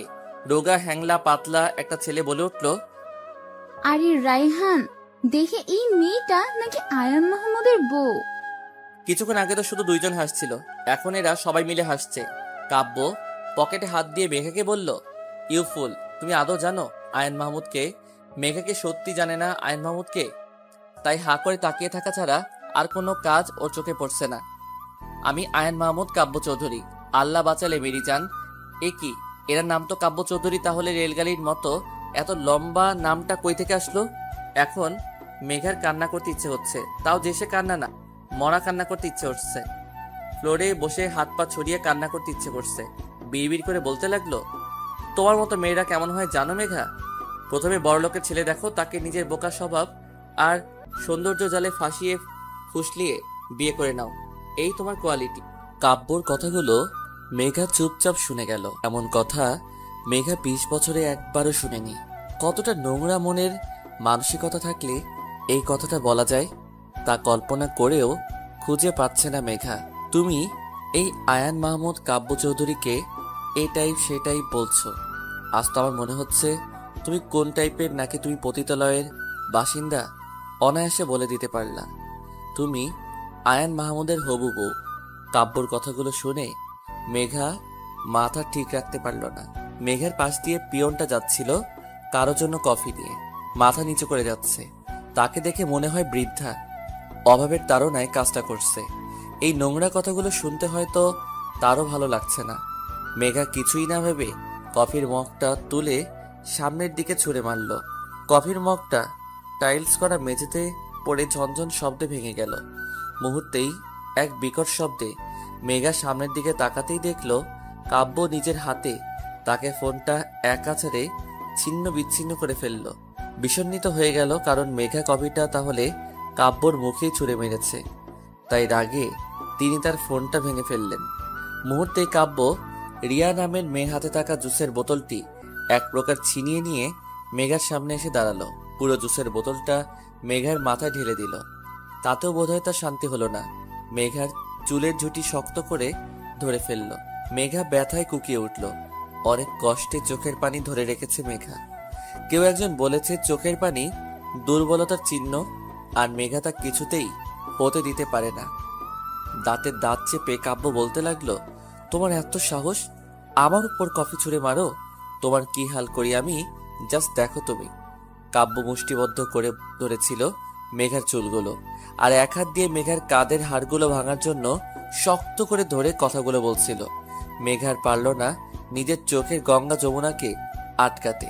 বড় বড় 2 ফোঁটা মেঘার গাল বয়ে পড়ছে। কাব্য মেঘার চোখের দিকে তাকাতেই মেঘাকে ছেড়ে দিল। মেঘার থেকে একটু দূরে গিয়ে রাহেল বলে চিৎকার করলো। মুহূর্তের মধ্যে একটি ছেলে তার সামনে এসে দাঁড়ালো। কি বলো? এই মেয়েটি এখানে কি করছে? কাব্য, তুই আগে একটু শান্ত হ। আমি ঠিক আছি, তুই বল জাস্ট কেন এসেছে ও? কাব্য চিল্লাই বলল কথাটা। আমাদের কোম্পানিতে প্রজেক্টের উপর এমপ্লয়ি নেওয়া হয়েছে শুধু বেস্টটা খোঁজার জন্য। উনি এসেছেন মানে নিজের প্রজেক্টটা জমা দিতে। ফেরত দিয়ে দে। এমন একটা মেয়েকে কোনোভাবে আমি আমার কোম্পানিতে নিব না। কিন্তু কাব্য, কি কিন্তু? ফাইলটা অলরেডি মিস্টার জনির কাছে চলে গেছে। ও শিট, এসব কাজ করার আগে আমায় একবার জিজ্ঞেস করতে পারলি না? কোনোবার তো এমন হয়নি, এই প্রথমবার এমন হচ্ছে। কাব্য কোমরে হাত দিয়ে দাঁড়িয়ে আছে, কি করবে ভেবে পাচ্ছে না। কিন্তু এই মেয়েকে এখানে এক মুহূর্ত সহ্য করবেন না। কাব্য মেঘার হাত ধরে টেনে নিয়ে যাচ্ছে। মেঘা বলছে, স্যার, আমার ফাইলটা আমাকে ফেরত দিয়ে দিন, তারপর আমি নিচে চলে যাব। মেঘার কথায় কাব্যর কোনো ভ্রুক্ষেপ নেই। এখন তার একমাত্র লক্ষ্য মেঘাকে অফিস থেকে বের করে দেওয়া। মেঘার কোনো কথা শুনতে যাচ্ছে না কাব্য। হুট করে একজনের ডাকে কাব্য থেমে গেল। পিছুই ঘুরতে কাব্য দেখল মিস্টার জনি আর তার সেক্রেটারি দাঁড়িয়ে আছে। কাব্য মিস্টার জনিকে দেখে কিছুই বলছেন না। মেঘা মিস্টার জনির দিকে তাকালো। তিনি বাংলাদেশি নন, একজন ভিন্ন দেশি, ইংরেজও বলতে পারি। তার মাথায় একটা চুলও অবশিষ্ট নেই, মানে বাংলা ভাষায় তিনি টাকলা। মিস্টার জন কাব্যকে বলছেন, মিস্টার চৌধুরী, এখনই আমার সাথে আপনি মিটিংয়ে বসিবেন। আমি আর লেট করতে চাই না। বাহ মিস্টার টাকলা। আরে ধুর, মিস্টার জনির শুদ্ধ সাধু ভাষা শুনে মেঘার আরো মজা লাগলো। হাতে তালি দিয়ে তাকে সাবাস বলতে ইচ্ছে করছে, কিন্তু এই খাটাসটা আমায় ধরে আছে, ছাড়ার নাম নেই। ইচ্ছে করছে লাথি মেরে কাত করে ফেলে দেই। কাব্যর মুখে বিরক্তির ছাপ দেখে মনে হচ্ছে তার অনেক বড় একটা কাজে বাধা পড়ায় তার ইচ্ছে হচ্ছে এই মিস্টার জনির টাকলা মাথায় তবলা বাজাতে। এসব ভাবছে মেঘা। মিস্টার জনি চেয়ারে বসে আছেন আর চিড়িয়াখানার প্রাণী দেখার মতো একবার মেঘার দিকে আর একবার কাব্যর দিকে তাকাচ্ছে। কাব্যর শার্টটা পুরো নষ্ট হয়ে গেছে কফি ফেলার কারণে, আর মেঘার মাথার উপর জুস ফেলায় তার চুলগুলো চুপসে এলোমেলো হয়ে আছে। কাব্য নিজের শার্টের হাতাটা ভাঁজ করতে ব্যস্ত, আর মেঘা নিজের চুলগুলো গোছাতে। মিস্টার জনি খুবই গম্ভীরভাবে বলতে লাগলেন, মিস্টার চৌধুরী, আমি এসব কি দেখতেছি? আপনাদের কি কোনোই ইন্টারেস্ট নেই? মিস্টার জনি, আপনি ভুল ভাবছেন। অ্যাকচুয়ালি কিছুই প্রবলেমের জন্য আমার একটু লেট হলো, তাছাড়া আর কিছুই না। টাকলার কথায় বা কাব্যর কথায় মেঘার ভ্রুক্ষেপ নেই। মেঘার কালো রঙের ফাইলটা শুধু ওর চোখের সামনেই ভাসছে। মেঘার ইচ্ছে হচ্ছে দৌড়ে নিয়ে পালাই, কিন্তু তা পারছে কই। এটা আমার ফাইল, আমি নিতে পারি, এই সবই ভাবছে মেঘা। মিস্টার জনি মেঘার ফাইলটা নিয়ে বলল, ইহা কি আপনার মিস? জি স্যার, আপনার নাম কি জানিতে পারি? জি আমার নাম মেঘা রহমান। আপনি এই প্রজেক্টটা পাইবার যোগ্যতা সম্পূর্ণ একজন। আপনি এই কাজটা ভালো করিতে পারিবেন, কি বলেন মিস্টার চৌধুরী? না, এই মেয়েটা এই কাজটা করবে না, আমরা অন্য কাউকে দেখে নিব, অবশ্য বেটার কাউকে পাবো। স্যার, যদি আপনি আমার সাথে আপনার পার্সোনাল প্রবলেমটা ভুলে আমার ফাইলটা দেখে আমার যোগ্যতা নির্ণয় করেন তাহলে ভালো হবে। মেঘার প্রথমবার ভালো কিছুই বলল বলে কাব্যর বোধ হলো। ফাইলটা নিয়ে চোখ বোলাতে লাগলো। কাব্য হতবাক। এই মেয়ে এই সুন্দর ডিসক্রিপশন দিয়ে প্রজেক্টটা বানিয়েছে। এই মেয়ের মাথায় তো বুদ্ধি নেই, 1 নম্বরের ডাফার, কিন্তু ওর কাজের জন্য সত্যি এই জবটাও ডিজার্ভ করে। কাব্য চুপচাপ দাঁড়িয়ে আছে, ফাইলটা পড়ছে আর কপালে ভাঁজ হয়ে গেছে, নিচের ঠোঁটটা কামড়ে ধরে পড়ে চলেছে। কিছুক্ষণ পর কাব্য বলল, মিস মেঘা, আপনি এই কাজটার জন্য পারফেক্ট, আমাদের ফর্মালিটিগুলো দেখে সাইন করে নিন। মিস্টার জনি মেঘাকে উদ্দেশ্য করে বললেন, আপনি কি এইহা ভালো করে করিতে পারিবেন? জি স্যার, এটা আমার কাছে একটা ড্রিম জব। এই যে প্রজেক্টের মাধ্যমে আপনারা যে কল্পনা সিটিটা তৈরি করতে যাচ্ছেন না স্যার, অনেক মধ্যবিত্ত ফ্যামিলির স্বপ্ন কি হয় জানেন স্যার? তার সব পুঁজি দিয়ে একটা বাসা করা। আর যখন এমন মানুষ তাদের শেষ সম্বল নিয়ে ভরসার হাত খুঁজে, তাদের ভরসার হাতটুকু শুধু আমরা ধরতে পারি, এটাই আমার লক্ষ্য। আর আমার কাছে বিজনেস মানে আমি কতটুকু লাভবান হলাম শুধু তা বিবেচনা করা নয়, আমার জন্য সামনের মানুষের কতটুকু লাভ হলো তা বিবেচনা করাই আমার প্রধান আর প্রথম কাজ। মেঘা কথা বলার সময় কাব্য মুগ্ধ নয়নে তার দিকে তাকিয়েছিল। সে ভেবেছিল এই মেয়ের মাথায় গোবর ছাড়া কিছুই নেই, কিন্তু একটু একটু আইডিয়া আছে। মিস্টার জনি হ্যান্ডশেক করে চলে গেছেন, তাও 10 মিনিট হলো। মেঘা আর কাব্য দাঁড়িয়ে আছে, কিছুই বলছে না। হুট করে কাব্য বলল, রায়ান, ওনাকে বলে দাও আমাদের অফিসে কাজ করতে হলে রুলস মানতে হবে, রুলস আর রুলস। জি স্যার, মিস মেঘা স্যার বলল। হ্যাঁ, আমি কি রুলস ভাঙবো নাকি? আপনার স্যারকে বলে দিন। রায়ান, তাকে বলে দাও এরকম অসভ্যতাম এখানে চলবে না, বাকিদের মতো হতে হবে, বলে দাও তাকে। জি স্যার, মিস মেঘা স্যার। আপনি থামুন, আমি কি অসভ্যতামি করেছি? উনি সেম কাজ করেছে। আপনার স্যারকে বলে দিন মেয়েদের সম্মান করতে শিখুক। রায়ান, তাকে বলে দাও আমি মেয়েদের সম্মান করতে জানি, তার কাছ থেকে শিখতে হবে না আমার। জি স্যার, মিস মেঘা। আপনি চুপ করুন। কত সম্মান করে তা আজ প্রমাণ হয়ে গেল। আমি নিজের কাজ করতে জানি, আপনার স্যারকে বলে দিন। রায়ান, তাকে বলে দাও কাল থেকে জানি সে তার দায়িত্ববোধ থেকে ভালোভাবে কাজ করে, কাণ্ড জ্ঞানহীনের মতো কাজ যেন না করে। জি sir, miss Megha. Shut up, আমি শুনতে পেয়েছি। কাল থেকে আমি আমার কাজ শুরু করব। অফিসের সামনে রোডে দাঁড়িয়েছিল রিক্সার জন্য। আজকাল রিক্সা পাওয়া অনেকটা কঠিন হয়ে উঠেছে, সহজে কিছুই পাওয়া যায় না বললেই চলে। হুট করে মেঘা দেখলো কাব্য গাড়ি নিয়ে বের হচ্ছে। মেঘাকে দেখে গেটের সামনে গাড়ি থামিয়ে নেমে পড়লো আর মেঘার সামনে এসে বলতে লাগলো, তোমায় আমার একদম অসহ্য লাগে, ইউনো। মিস্টার কাব্য, এই কথাটা বলার জন্য কি আপনি নেমে আসলেন? জি হ্যাঁ, কারণ অফিসে ঢুকলে আমরা জাস্ট কলিগ আর বসের ব্যবহার করব, কিন্তু বাহিরে তুমি আর আমি শত্রু, এটা ভুলে গেলে কিভাবে চলে? আচ্ছা, এত তাড়াতাড়ি আপনায় কিভাবে ভুলি? কাব্য কথা না বাড়িয়ে চোখে সানগ্লাস দিয়ে ঘুরে চলে যাচ্ছে। মেঘাও চলে গেল, কেউ কারো দিকে তাকালো না। আকাশ, সত্যি বললে তোর মাথায় স্কেল দিয়ে মারবো না, আমি তোকে প্রমিস করছি ভাই। আপু, তুমি অফিস থেকে ফিরে আমার সাথে এমন শুরু করলে কেন? তুই কিছুই জানিস না ভাইয়া। না আপু, কিছুই জানি না। টাচ করে স্কেল দিয়ে আকাশের মাথায় মারলো। মেঘা আকাশ মাথায় হাত দিয়ে বলল, উফ, আপু মারলা কেন? তুই কিছুই জানিস না? না আপু, বিশ্বাস করো না। তুই তো মির্জাফর, তোকে বিশ্বাস আর চুলিভর পানিতে ডুবে মরা এক। আপু কি হয়েছে বলো না। তুই জানতি আয়ান মাহমুদকে? কে আবার? গ্রুপের এমডি। এমডি না? উফ আপু, আবার কেন মারলি? আয়ান মাহমুদ কে তুই জানিস না? না আপু, না। আকাশের মনে কি চলছে আমায় খুঁজে বের করতেই হবে, এভাবেও বলবে না। আমার আজ কাব্যর অফিসে যাওয়া কোনো ইতেফাক হতে পারে না, কিছুই তো রহস্য আছে। এসব মনে মনে ভাবছে মেঘা। অফিস থেকে ফিরে কাব্য সে কখন থেকে ভিডিও গেম খেলছে। নেহা বিরক্তিভাজন নিয়ে বলল, ভাইয়া। কি হয়েছে? চিৎকার করছিস কেন? আমি কি কানে শুনতে পাই না? হ্যাঁ পারো তো, বলো না আজ অফিসে কি হলো? কি হলো মানে? কোনো শুটিংয়ের প্রোগ্রাম করে ফিরেছি কি যে তোকে গল্প শোনাবো? নেহা মুখ ফুলিয়ে বসে রইল। কাব্যর সন্দেহ এবার অনেকটা বেড়ে গেল। ব্যাপার কি? নেহার এত আগ্রহ কেন আজ অফিসে কি হয়েছে জানার জন্য? মেঘার সাথে দেখা হওয়াটা বারবার ইতেফাক নাকি অন্য ব্যাপার আছে? জানতে হচ্ছে বিষয়টা। নতুন জায়গায় সবার সাথে মিশতে একটু অদ্ভুত ফিল হয়, এটা স্বাভাবিক ব্যাপার। কিন্তু নতুন জায়গায় কোনো অপরিচিত ছেলে ড্যাব ড্যাব করে তাকিয়ে থাকে, তখন তা অস্বস্তিকর হয়ে ওঠে। হ্যাঁ ঠিক তাই, মেঘার সাথে এখন তাই হচ্ছে। নিজের ডেস্কে বসে ফাইল সিস্টেমটা চেক করছিল, ঠিক মেঘার থেকে কয়েক হাত ফাঁকে এই অফিসের একজন কলিগ মেঘাকে চোখ দিয়ে গিলে খাচ্ছে অনায়াসে। মেঘার ইচ্ছে করছে ওর চোখগুলো গুটিয়ে টেরা করে দেই। লুচ্চা কোনখানকার। মিস্টার কাব্য চৌধুরী আসতে সব মেয়ে হা হয়ে যে যার জায়গায় দাঁড়িয়ে পড়ল। জানি ডোনাল্ড ট্রাম্প হেঁটে আসছেন। অবশ্য সবার ক্রাশ কাব্য স্যার। কাব্য স্যার চকলেট কালারের একটা টি শার্ট পরেছে, সাথে হলুদ জিন্স, গলায় টাইটা আটোসাটো করে বাঁধা, হাতে ব্ল্যাক বার্নের ঘড়ি, চোখটা লালচে কালারের সানগ্লাস। নিজের সিল্কি চুলগুলো ঠিক করতে করতে আসছেন। ওইদিকে নজর না দিয়ে নিজের কাজে মন দিল মেঘা।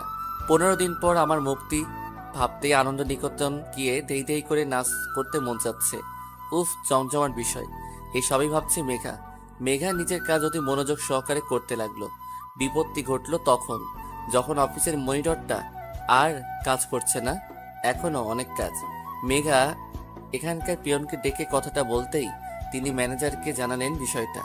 ম্যানেজার গম্ভীরভাবে বলল, আই এম সরি, এটা যে রিপেয়ার করার কথা ছিল তা হয়তো লক্ষ্য করিনি, এর জন্য হয়তো এই হাল। কিন্তু স্যার, আমি তো কাজ করব, আমার অনেকটা কাজ এখনো পড়ে আছে। আপনি আমার সাথে চলুন। কি ব্যাপার ম্যানেজার সাহেব, আপনি হুট করে এখানে? স্যার, ওনার মনিটরটা হুট করে নষ্ট হয়ে গেছে, আর আপনার কেবিনে ছাড়া তো অন্য কোনো এক্সট্রা মনিটর নেই, তাই আমি বাধ্য হয়ে এক প্রকার নিয়ে আসলাম। কাব্য বিরক্ত হলেও কিছুই বলল না। ম্যানেজার সাহেব মেঘাকে বসিয়ে দিয়ে চলে গেছেন। এই রাক্ষসপুরীতে বসে স্বয়ং রাক্ষস রাজের সাথে বসে কাজ করছি। কত যে বিরক্তিকর পরিস্থিতি তা কোনো ভাষার দ্বারা ব্যাখ্যা করা সম্ভব না। অসম্ভব ব্যাপার স্যাপার সব। কিন্তু এক বিষয়ে খুব ভালো লাগছে, ওই ছেলেটার চেয়ে রাক্ষস রাজ বেটার। মনে মনে ভাবছে মেঘা। মেঘা নিজের মতো কাজ করে যাচ্ছে, সময় খুব কম, কাজ খুব বেশি। কাব্য স্যার নিজের মতো কাজ করছে। কিবোর্ড চাপার শব্দ ছাড়া আর কোনো শব্দ ধ্বনিত হচ্ছে না। ক্যাফেটেরিয়ায় পাশাপাশি বসে আছে আকাশ আর নেহা। তাদের মাথায় একটা লক্ষ্য, কাব্য মেঘাকে এক করা। এত ভাবনা চিন্তা পরীক্ষার সময়ও করে না যতটা এখন বসে করছে। এই, তোর মাথায় কোনো আইডিয়া আসলো? নেহা, এটা তোমার ভাষা, আমায় তুই কেন বলছো?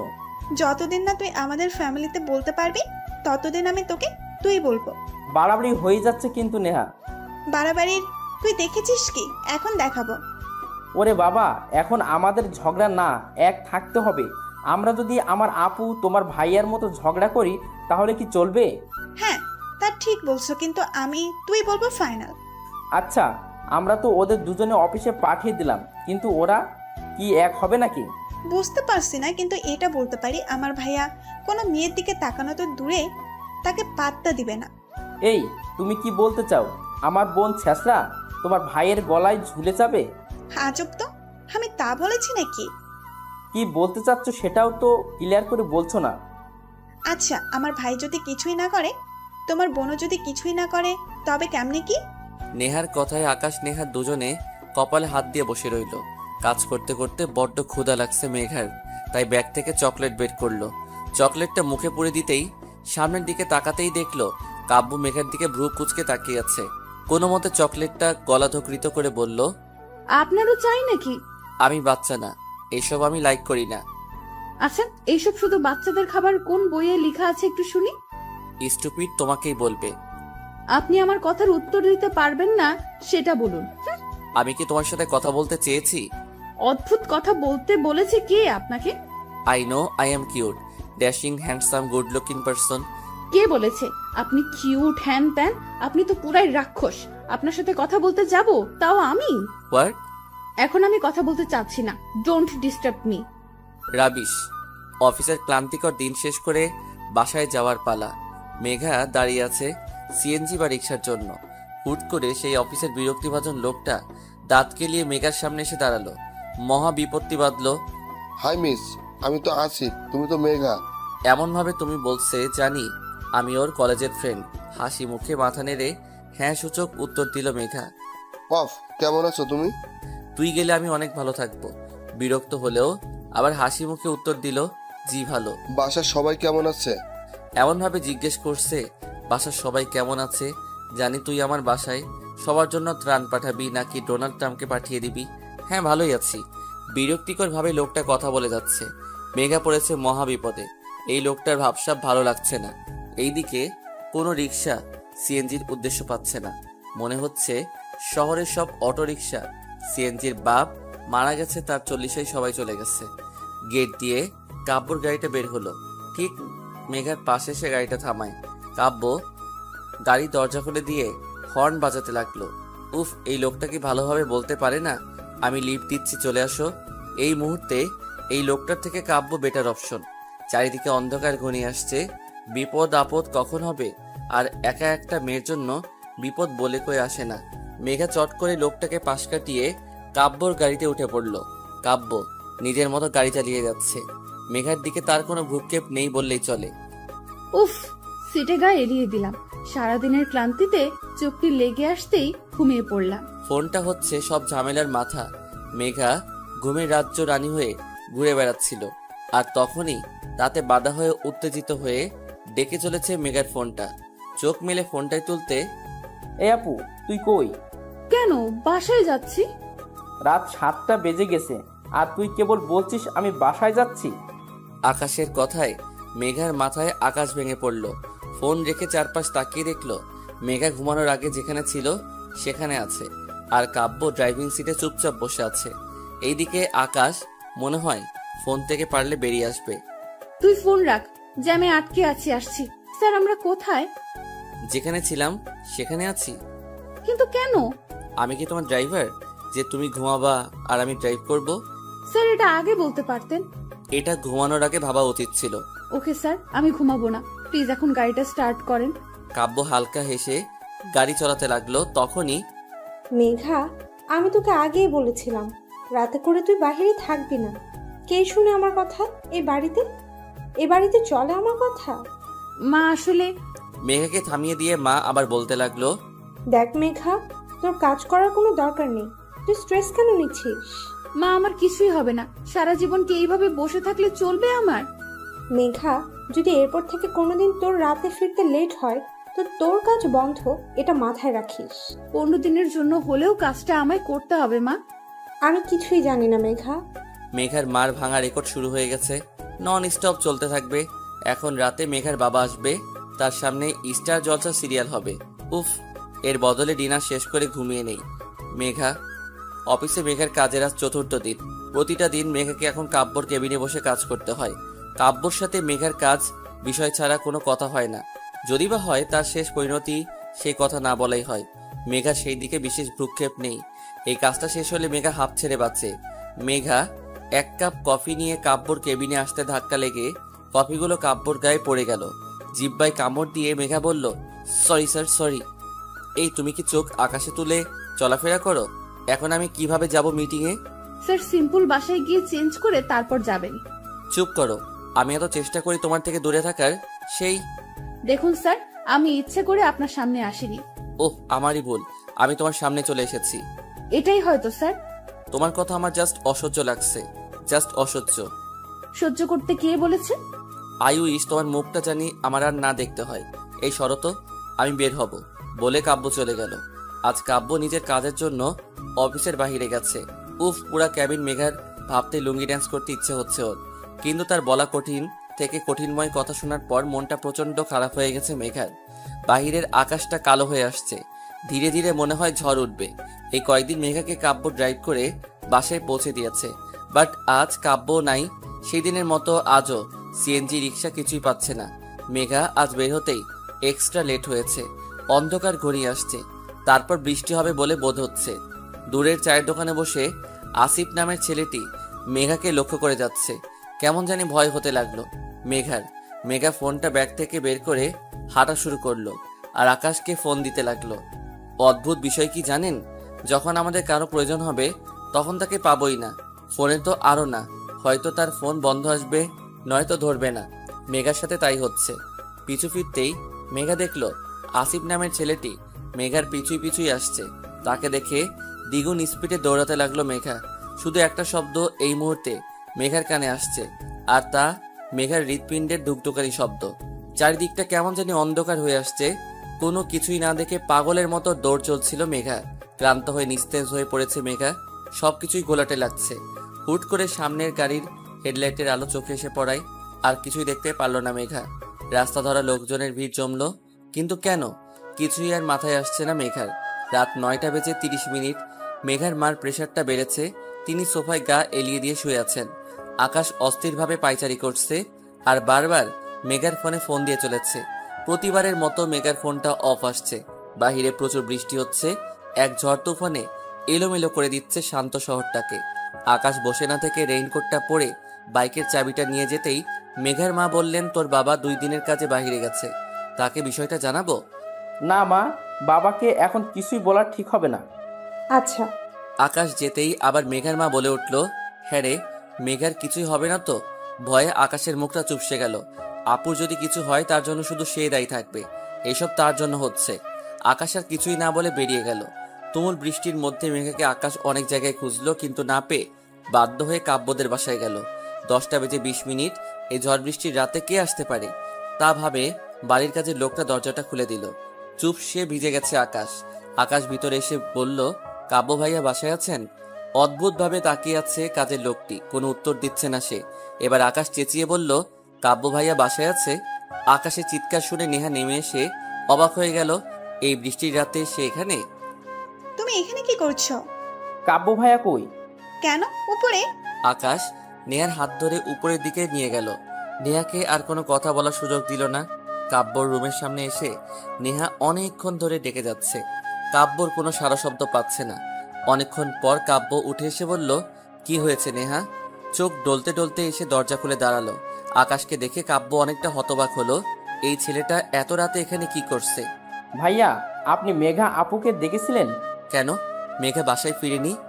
না ভাইয়া, এখনো না ফোনে পাওয়া যাচ্ছে না, সব জায়গায় খুঁজেছি, কোথাও নেই। কি বলছো কি তুমি? আজ আমি অফিসে ছিলাম না, কাজে বাহিরে গেছিলাম, সেখান থেকে সোজা বাসায় আসছি। তাহলে মেঘা? হলরুমের সোফায় মাথা নিচু করে বসে আছে আকাশ, পাশে দাঁড়িয়ে আছে নেহা। কাব্য বারবার মেঘার ফোনে ফোন দিচ্ছে, কিন্তু তা বন্ধ আসছে। কিছুক্ষণ পর আকাশের ফোনে ফোন এলো। মেঘার ফোন। আকাশ তাড়াহুড়ো করে ফোনটা ধরলো আর বলল, এই আপু, তুমি কই? কখন থেকে ফোন দিচ্ছি। সরি স্যার, আমি আপনার বোন নাই। তো আপনি কি? আমার বোন কই? স্যার, আপনার বোনের অ্যাক্সিডেন্ট হয়েছে, সিটি হাসপাতালে আছে। এইটুকু শুনে আকাশের হাত থেকে ফোনটা পড়ে গেল। কাব্য এসে আকাশকে ধরলো, বলল, কি হয়েছে? আপুর অ্যাক্সিডেন্ট হয়েছে? কই আছে, কোন হসপিটালে? City hospital. কাব্য দৌড়ে গাড়ির চাবিটা নিয়ে বেরিয়ে পড়ল। কিভাবে জানি সে এত দৌড়ে চলছে সে জানে না। আজকের একটা কথা কাব্যর মনে হচ্ছে, আই উইশ তোমার মুখটা আর দেখতে না হয়। বারবার নিজের বলা কথাটা কানে বাজছে কাব্যর। বৃষ্টিধারা থাকে থামাতে পারছে না। সে জোরে জোরে ড্রাইভ করে চলেছে। সিটি হসপিটালে আসতেই সবাই অনেকটা অবাক হয়ে কাব্যর দিকে তাকিয়ে আছে। কাব্য 3/4 প্যান্ট পরে আছে, সাথে নীল টি শার্ট, পায়ে বাসায় পরা স্লিপার। কাব্য রিসেপশনে এগিয়ে যে বলল, Megha accident case sir.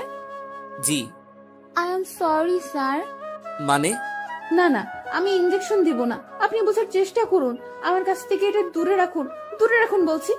Megha রাগান্বিত হবে নার্সকে কথাটা বলছে। মেঘার একপাশে সাদা অ্যাপ্রন পরা মেয়ে দাঁড়িয়ে অনেক বিরক্তভাবে তাকে দেখছে, আর মেঘা অনর্গল কথা বলে যাচ্ছে নার্সের সাথে। দেখুন, এই যে এই সুইটা, বুঝতে পারছেন এটা শরীরে ঢুকে গেলে কি বিশ্রী অবস্থা হবে আপনি ভাবতে পারছেন? কাব্য অবাক হয়ে এসব দেখছে। কাব্যর সাথে আসা নার্স কাব্যকে উদ্দেশ্য করে বলে উঠল, স্যার, আমার ডক্টররা ক্লান্ত, প্লিজ আপনি কিছুই করুন প্লিজ স্যার। কাব্য ঘাড় কাত করে হ্যাঁ সূচক উত্তর দিল, আর নার্সটা চলে গেল। কাব্য কেবিনে ঢুকতে মেঘা বলল, স্যার দেখুন না প্লিজ, আমার ইঞ্জেকশনটা লাগাতে বারণ করুন প্লিজ, আমার রিকোয়েস্ট, এটা শুনছে না। মেঘা, তোমার মাথায় দেখো কতটা লেগেছে, এটা তোমায় নিতে হবে, বাচ্চাদের মতো করো না। নো, আমি নিব না, একদম ক্লিয়ার। মেঘা, তুমি কি বাচ্চা যে এত ছোট ইঞ্জেকশন তোমার অনেক বড় ক্ষতি হয়ে যাবে? স্যার আপনি বুঝতে পারছেন না, এই ইঞ্জেকশনটা যখন আমার গায়ে লাগাবে তখন কতটা ব্যথা লাগবে আমার। ওএমজি। মেঘা, কিছুই হবে না, জাস্ট একটু লাগবে। না না না না না স্যার, না না, আমি লাগাবো না। এত হট্টগোলের মধ্যে কেবিনের দরজা খুলে ভিতরে ঢুকলেন ডক্টর আহাদ। তিনি কাব্যর কাঁধে হাত রাখতে কাব্য উঠে দাঁড়ালো মেঘার বেড সাইডে। তিনি বসে মুচকি এসে মেঘাকে বললেন, আপনি চকলেট পছন্দ করেন? হ্যাঁ ডক্টর, খুবই। আপনার জন্য আমার কাছে চকলেট আছে। বা পকেট থেকে আহাদ চকলেট বের করে মেঘার দিকে বাড়িয়ে দিল। মেঘা চকলেট খাচ্ছে। আহাদ হাসি মুখে মেঘাকে জিজ্ঞেস করলো, আচ্ছা, আপনার নামটা তো জানাই হলো না। ও ডক্টর, আমার নাম মেঘা রহমান। আপনার? আমি ডক্টর আহাদ। আচ্ছা মিস মেঘা, আপনি কি রেসার? না তো। তাহলে আপনি রাস্তার মধ্যে দৌড় দিচ্ছিলেন কেন? যদি আমি ব্রেক না করতাম তখন আপনার কিছুই হলো তখন? আসলে ডক্টর, এই লোকটা আমার পিছু নিয়েছিল, আমি একটুতেই ঘাবড়ে যাই। আমার ছোট থেকে প্রবলেম, ভয় পেলে হুটহাট কিছুই করে বসি। আচ্ছা, আপনার পিছনে কোন লোকটা পড়েছিল? আসলে ডক্টর, আপনি চিনবেন না ওকে। গল্পের মাঝে আহাদের ইশারায় নার্স ইঞ্জেকশন লাগিয়ে দিল। কিছুক্ষণের ব্যবধানে আকাশও এসে উপস্থিত। আকাশ এসে অবাক হয়ে দেখলো মেঘাকে নার্স ইঞ্জেকশন লাগাচ্ছে, আর মেঘা হাসি মুখে বসে আছে। দরজা ঠেলে ভিতরে এসেই বলল, আপু, তোর ব্যথা লাগলো না? ব্যথা লাগবে কেন? ইঞ্জেকশন লাগলে তো তোমার মহা ব্যথা অনুভব হয়। তাহলে কি তাহলে তাহলে করছিস আকাশ? নার্সগুলো মুখ টিপে হাসতে হাসতে বেরিয়ে গেল।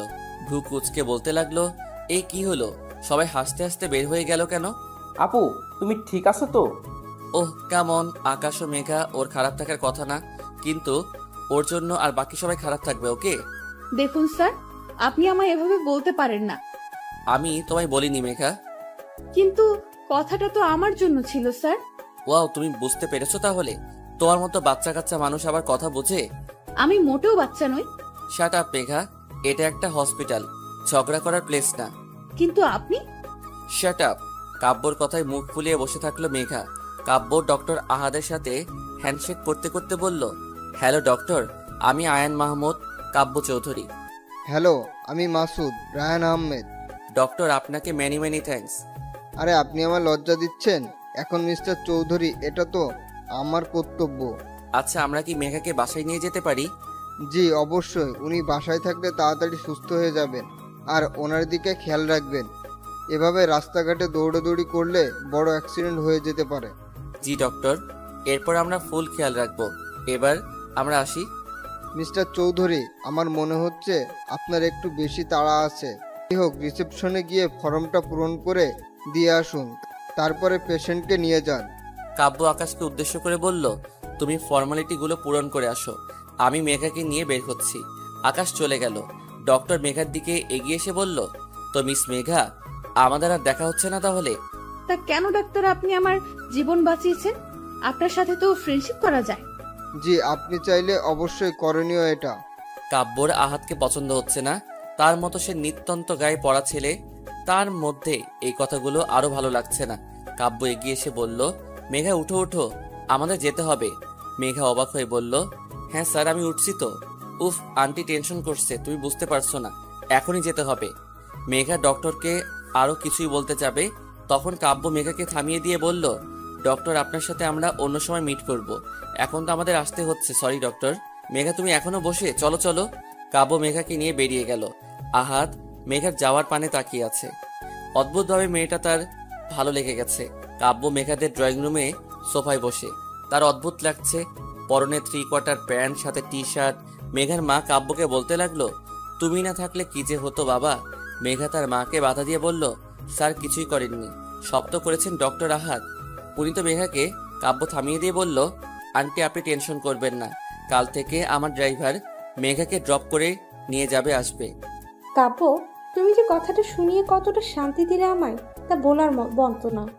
দেখো কখন থেকে কথা বলে যাচ্ছি, আমি তোমার জন্য চা নিয়ে আসি। আন্টি আপনি ব্যস্ত হবেন না, এত রাতে আর কিছুই করতে হবে না আপনাকে। আমি অন্যদিন এসে আপনার হাতের চা খেয়ে যাব। আর এখন আপনি একটু রেস্ট নিন, আমি উঠি। কাব্য চলে গেল। কাব্যর খুব বিরক্ত লাগছে। সে কোনোভাবে ডক্টর আহাদকে সহ্য করে উঠতে পারছে না। তাকে সহ্য না করার কোনো কারণও খুঁজে পাচ্ছে না। এই বিষয় নিয়ে সে বেশ চিন্তিত। তখনই মা, তোমার কি দরকার ছিল বলো তো কাব্য স্যারকে বলার আমি তার গাড়িতে যাব? মেঘা, তুই বেশি বুঝিস না। কাব্য যা বলছে তোর ভালোর জন্য বলছে। মা, সে আমার ভালো বোঝার কে? আকাশ আছে না, ও আমায় অফিসে দিয়ে আসবে, নিয়ে আসবে। অন্য কারো সাহায্য আমি কেন নেব? দেখ মেঘা, তুই এভাবে যেতে পারলে যা, না হলে তোর কাজ করার কোনো দরকার নেই, বাসায় থাক। মা, আমার কথা আমি বলে দিয়েছি। এখন তোর যেতে হলে যা, থাকতে হলে থাক। মাকে বোঝানো অসম্ভব। মা একবার যেটা বুঝেছেন সেটা তিনি করবেন। তাকে বলে কোনো লাভ হবে? শুধু শুধু বৃথা চেষ্টা। মেঘা বাধ্য হয়ে কাব্যর পাঠানো গাড়ি করে অফিসে আসলো। অফিসে ঢুকতে একটা গন্ডগোল হচ্ছে তা বেশ আন্দাজ করতে পারলো মেঘা। কাব্য আজ কালো কোট প্যান্ট পরেছেন, তার স্ট্রেট করা চুল, হাতে হোয়াইট চেইনের ঘড়ি। কাব্যর এইরকম মার্কা ফেসে ওর আগের আবির্ভাব বেশ পরিলক্ষিত। আরে রে, এই লোকটা বোধহয় না রেগে থাকতে পারে না। রাগ ওনার ফেভারিট মুড। কি হচ্ছে জানার জন্য এগিয়ে আসলো মেঘা। মেঘা চমকে উঠল। ওই আসিফ নামের ছেলেটি মাথা নিচু করে দাঁড়িয়ে আছে। মেঘা তো কাব্যকে কিছুই বলেনি, তাহলে তিনি কি অন্য কিছু নিয়ে কথা বলছেন ছেলেটার সাথে? এই যে মেঘা। কাব্য মেঘাকে ডাক দিলেন। মেঘা তার দিকে এগিয়ে আসতে বলল, জুতা খুলো মেঘা। কেন? জুতা কেন খুলতে যাব স্যার? আমি বলেছি তাই খুলবা, এত প্রশ্ন করছো কেন? এই লোকটা কোনো কথা ঠিকঠাক বলতে পারে না। ঘুরিয়ে পিছিয়ে জিলিপির প্যাচ করতে হবে। আমার তো মনে হয় জিলিপির প্যাচ উনি আবিষ্কার করেছে। মেঘা, তোমার ভাবনা চিন্তা শেষ হয়েছে? জি জি স্যার। মেঘা মনে মনে ভাবছে, তাও টের পেয়ে যাচ্ছে না জুতাটা খুলে নি। জুতাটা খুলে হাতে ধরতেই কাব্য আবার বলে উঠল, যাও মেঘা মারো। মেঘা হা হয়ে কাব্যর দিকে তাকালো। কাব্য কি বলতে চাচ্ছে? মেঘা এখন এই জুতা দিয়ে ওই লোকটাকে মারবে? আরে জ্বালা, আমি তো জীবনে একটা মশাকে মারিনি। মশারও তো ফ্যামিলি আছে। এর কথা ভেবে আর উনি বলছেন আমি ওই ছেলেটাকে মারবো। মনে মনে ভাবছে মেঘা। কি হলো মেঘা, আমার কথা কি তোমার কানে যাচ্ছে না? মেঘা ঢোক গিলে এগিয়ে গেল, কারণ মেঘা যদি না যায় কাব্য এখন ফায়ারফক্সের মতো ফায়ারিং করবে। মেঘা জুতা হাতে কাচুমাচু হয়ে দাঁড়িয়ে আছে। এখন কি আমি এই লোকটাকে জুতা দিয়ে চড় মারবো? সাংঘাতিক ব্যাপার সেপার। হুট করে কাব্য মেঘার ঠিক আমার পিছনে দাঁড়িয়ে পড়লো, আর মেঘা তার দিকে তাকাতেই কাব্য মেঘার হাত ধরে আসিফ নামের ছেলেটাকে পটাশ পটাশ করে সশব্দে দুইটা চড় বসিয়ে দিল। কাব্য মেঘার হাত ছেড়ে দিতেই মেঘা সরে দাঁড়ালো। আসিফ কিছুই বলতে যাবে, তখনই তাকে দারোয়ান দিয়ে গলাধকরণ করে বের করে দেওয়া হলো। কাব্য সবার দিকে তাকিয়ে বলল, ড্রামা শেষ, এখন যে যার কাজে যাও। কাব্য নিজের ক্যাবিনে গেল। মেঘা তার পিছু পিছুই গেল। কাব্য খুব শান্ত হয়ে বসে ল্যাপটপ টিপছে। মেঘা ভাবছে, কি মানুষ রে বাবা, কিছুক্ষণ আগে মহাভারত সিরিয়ালের মতো যুদ্ধক্ষেত্র রূপ কর্মকাণ্ড শেষ করে চুপচাপ বসে আছেন। ভাবা যায় সব। নিজের জায়গায় বসে আছে কিন্তু ঠিক শান্তি পাচ্ছে না। আসলে কিভাবে কি হলো না শুনে কিছুতেই শান্তি হচ্ছে না মেঘার। স্যার, আপনি কিভাবে বুঝলেন ওই আসিফ ছেলেটি আমার সাথে নোংরা কিছুই করতে চেয়েছে? আমি তোমার মতো বাচ্চা না মেঘা। স্যার, আমিও বাচ্চা না। আর বাচ্চা হলে কি এত বড় প্রজেক্ট হ্যান্ডেল করতে পারতাম বলুন? ও আচ্ছা, এত বড় প্রজেক্ট হ্যান্ডেল যখন করছো তখন নিজে বুঝে নাও। কি নিজে বুঝে নাও? প্লিজ স্যার, আপনি বলুন না কিভাবে বুঝলেন? মিস মেঘা রহমান, আমি তোমার মতো কাঁচা মাথা নিয়ে বিজনেস করি না। তুমি হয়তো জানো না বা চোখ খুলে চলাফেরা করো না, তাহলে আমার অফিসের সামনে লাগানো সিসি ক্যামেরাটা দেখতে পেতে। ও, আমি তো দেখিনি। প্রয়োজনের জিনিস তোমার চোখে পড়বে না, কিন্তু অপ্রয়োজনের জিনিস ঠিকই চোখে পড়বে। আসিফ না আসিফ, ও তো অনেকদিন ধরে কাজ করে আসছে স্যার। তাহলে ওর কেন মনে নেই? আসলে অপরাধী যখন অপরাধ করে তখন কোনো না কোনো ভুল অবশ্যই করে, যা আসিফকে দেখলে স্পষ্ট বোঝা যায়। ইস, ডক্টর আহাদ আমায় না বাঁচালে আজ আমার খবর দৈনিক সমাচারে বড় বড় হেডলাইনে লেখা হতো। কত ভালো মানুষ তিনি। মেঘার কথায় কাব্য তেলে বেগুনে জ্বলে উঠছে, কিন্তু প্রকাশ্যে কিছুই না বলে ধমক দিয়ে থামিয়ে দিল মেঘাকে। মেঘা কাজ করছে, হুট করে তার ফোনটা বেজে উঠল। সে ফোনটা রিসিভ করে অপরপক্ষ কি যে বলল তা শুনে সে উত্তর দিল, আমি আসছি। মেঘা কাব্যর দিকে তাকাতেই দেখলো তার ফোন কলে সে চরম বিরক্ত। মেঘা কাব্যর দিকে তাকিয়ে হাসার চেষ্টা করলো আর বলল, স্যার, আমি একটু ক্যান্টিন থেকে আসছি। ক্যাফেটেরিয়াতে মেঘা আর ডক্টর আহাদ পাশাপাশি বসে আছে। বেশ হাসি উজ্জ্বল চেহারা ডক্টর আহাদের। তো মিস মেঘা, আপনি এখন কেমন আছেন? আমি তো ভালো আছি। আপনি হুট করে আমার অফিসে? এদিক দিয়ে যাচ্ছিলাম তো ভাবলাম একবার আপনার খোঁজ নিয়ে যাই। ও আচ্ছা। তো কি চলছে, সব ঠিকঠাক তো? ডক্টর আহাদের কথায় পিছন থেকে কাব্য উত্তর দিল, আরে ডক্টর আপনি? কাব্য মেঘার কাছে এসে কাব্য একটা চেয়ার টেনে মেঘার সাইডে বসলো। কাব্যকে এখানে অনাকাঙ্ক্ষিতভাবে দেখে মেঘা আহাদ দুজনে অনেকটা শক, কিন্তু কাব্য খুবই নর্মাল বিহেভ করছে। মিস্টার চৌধুরী আপনি এখানে? আরে ডক্টর, মেঘা আপনাকে বলেনি আমি ওর বস? আসলে আমি সেটা বলিনি, বলছি আপনি হুট করেই ক্যান্টিনে? ওহ ডক্টর, এটা লাঞ্চ টাইম, সেই জন্য আসলাম। প্রচন্ড রকম ক্ষুধা লেগেছে, আমরা কিছু অর্ডার করি? স্যার আমার জন্য চকলেট কেক অবশ্য করবেন। ওকে মেঘা। ডক্টর আহাদ আপনার জন্য স্পেশাল কিছু। ডক্টর আহাদের অনেক বিরক্ত লাগছে, তিনি মেঘার আর তার মাঝে তৃতীয় ব্যক্তিকে এই মুহূর্তে পছন্দ করছেন না, কিন্তু মিস্টার চৌধুরী যে কোথা থেকে উড়ে এসে জুড়ে বসলেন তা নিয়ে বেশ চিন্তিত দেখা যাচ্ছে তাকে। মেঘা কেকটা কেমন? কাব্যর কথায় ডক্টর আহাদ ড্যাব ড্যাব চোখে মেঘার দিকে তাকালো। মেঘার তেমন ভাবান্তর হলো না, সে বেশ খেতে খেতে উত্তর দিল, অনেক tasty sir, let me taste. Kavya মেঘার কেকটা থেকে এক বাইট নিতেই ডক্টর আহাদ অনেকটা হতবাক হয়ে গেল। এসব কি করছেন মিস্টার চৌধুরী? তিনি কি বোঝাতে চাচ্ছেন আমায়? না মেঘার ব্যাপারটা নিয়ে ফার্স্ট ভাবতে হবে দেখছি। মিস্টার আহাদ কিছুই বলছে না, কাব্য মেঘার সাথে অহেতুক কথা বলছে, যারা কোনো মানে কাব্য নিজে খুঁজে পাচ্ছে না। খাবার শেষ করে কাব্য আবার মেঘাকে বলল, মেঘা চলো, আমাদের এখন মিটিংয়ে যেতে হবে। স্যার আমার আবার কিসের মিটিং? আরে মেঘা তুমি বারবার ভুলে যাও, এটা কি হয় নাকি? চলো ফার্স্ট। মেঘা কাব্যর কথার কিছুই বুঝছে না, সে ডক্টর আহাদকে বলল, সরি মিস্টার আহাদ, আজ আমি একটু ব্যস্ত, আমরা অন্য কোনো একদিন দেখা করে নিই। ওকে মেঘা, কোনো সমস্যা নেই। কাব্য মেঘাকে নিজের সাথে করে নিয়ে গেল। ব্যাপারটা মিস্টার আহাদের তেমন সুবিধার ঠেকল না, তিনি সন্দেহ দৃষ্টিতে বারবার কাব্যর দিকে তাকাচ্ছেন। আহাদ গম্ভীরভাবে কিছুই ভাবতে বসে গেল। কাব্য ড্রাইভ করছে, তার পাশের সিটে মেঘা বসে আছে। মেঘার কৌতূহলের দৃষ্টি নিয়ে কাব্যর দিকে তাকিয়ে আছে। স্যার আপনার কি হয়েছে বলুন তো? কই কিছুই না তো।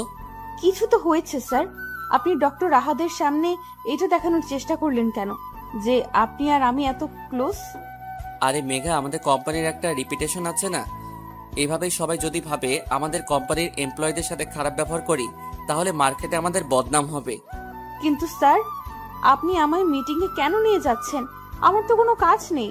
চুপ করে বসে থাকো মেঘা, এত কথা বলো না, আমার ড্রাইভ করতে প্রবলেম হচ্ছে। মেঘা চুপ করে গেল, কিন্তু কাব্য নিজে বুঝতে পারছে না সে কেন বা এমন বিহেভিয়ার করছে। কি হয়েছে? তার রেস্টুরেন্টে বসে আছে কাব্য, মেঘা, আর তাদের সামনে বসে আছেন তাদের ক্লায়েন্ট মিস্টার তাসকিন শরীফ। কাব্য আর মিস্টার শরীফ তাদের মিটিংয়ের বিভিন্ন প্রয়োজনীয় কথাবার্তা বলছে। মেঘা মনোযোগ দিয়ে তা শুনছে, যদিও তার ইচ্ছে করছে এখান থেকে দৌড়ে পালাতে, কিন্তু তার হচ্ছে কই। 3টায় মিটিং শেষ হলো। মিস্টার শরীফ মেঘার সাথে হ্যান্ডশেক করার জন্য তার দিকে হাত বাড়িয়ে দিল।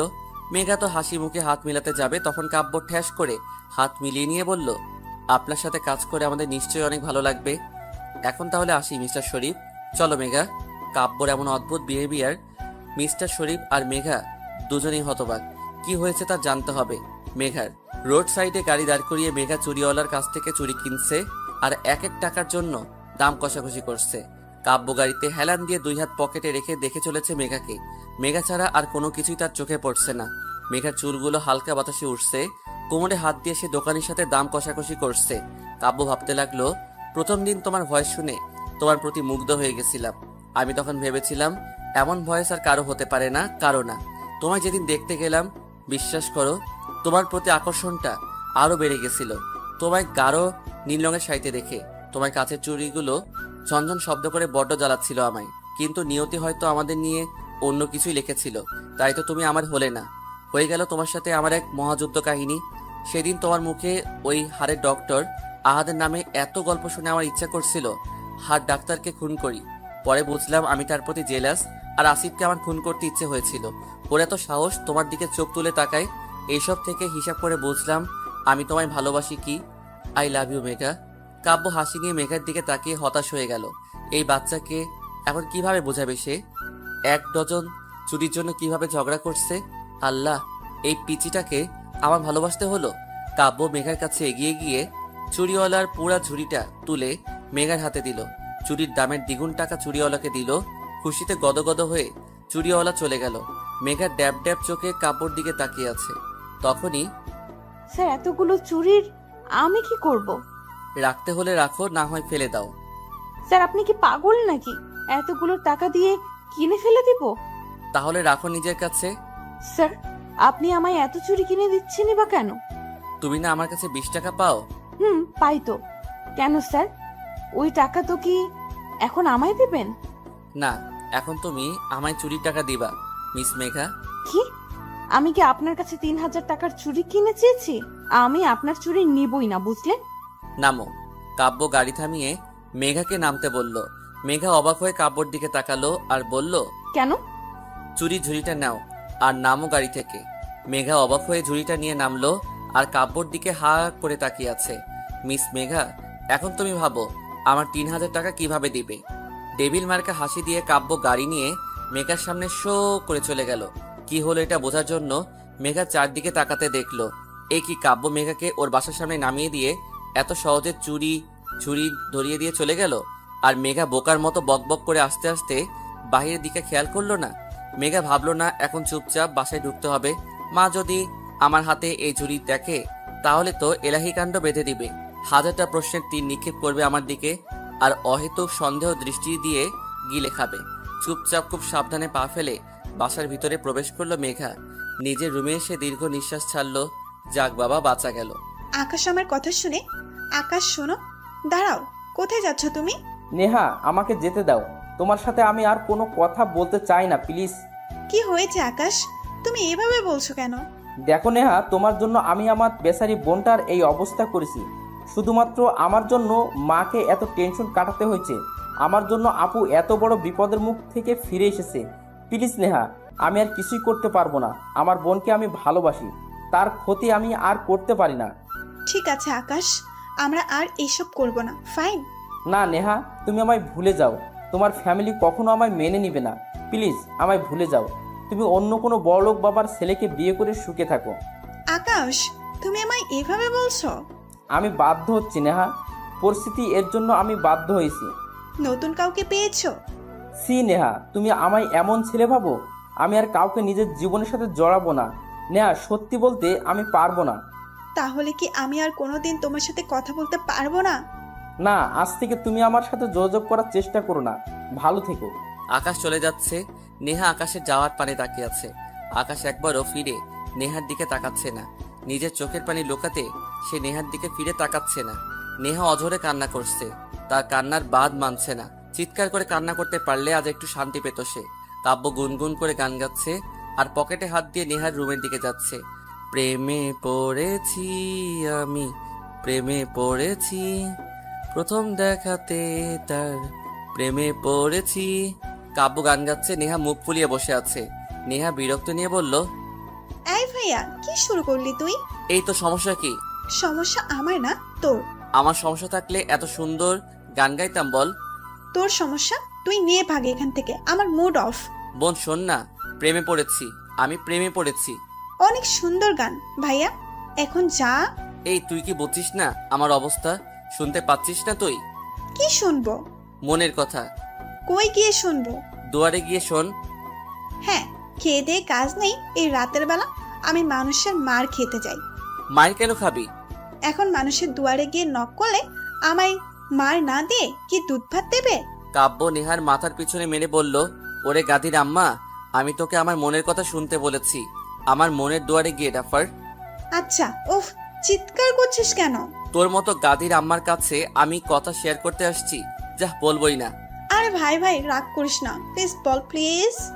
আমি না। কি? ইস কি লজ্জা, কি লজ্জা। ভাই, নতুন বইয়ের মতো লজ্জা পাস কেন বলতো তুই?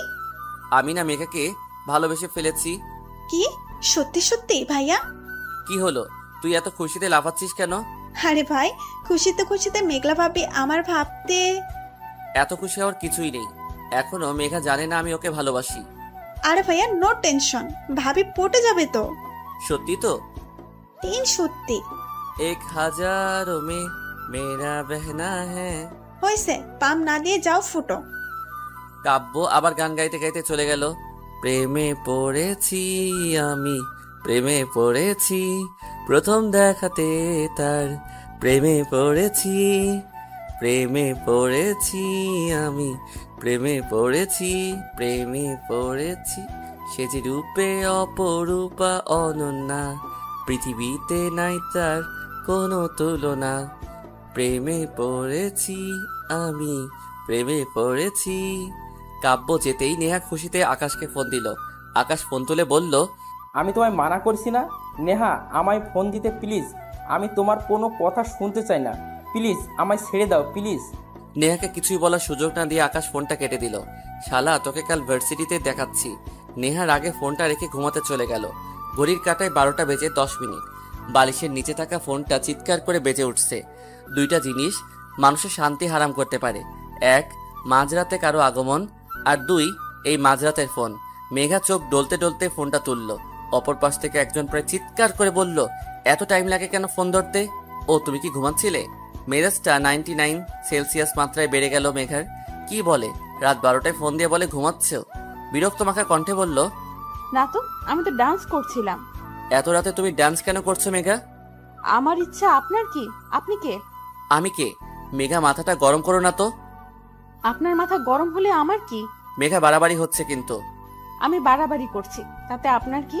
মেঘা, এর ফল কিন্তু তোমাকে ভোগ করতে হবে। আমায় ফল ভুগতে হবে, তাতে আপনার কি? মেঘা, আমি রেখে গেলে কিন্তু যা ইচ্ছা তাই করব। আপনি যা ইচ্ছা হয় তাই করুন। ঠিক আছে, ওয়েট অ্যান্ড ওয়াচ বলে কাব্য ফোনটা কেটে দিল। মেঘা আবার ঘুমে তলিয়ে গেল। 1 মিনিট লাগে না তার ঘুমাতে, একদম ঘুম পড়ি। তারপরে ঘুমের মধ্যে অনেকক্ষণ থেকে বুঝতে পারছে মেঘা কিছু একটা ওকে স্পর্শ করছে, কিন্তু চোখ করে দেখার সময় কই। মেঘারও তো ঘুমে ব্যস্ত, মহাব্যস্ত। স্পষ্ট কারো ঠোঁটের ছোঁয়া নিজের কপালে অনুভব করলো মেঘা। তার ছোঁয়ায় পুরো শরীরটা হিম ঠান্ডা হয়ে গেল। মুহূর্তেই মেঘার ঘুম ছুটে পালালো।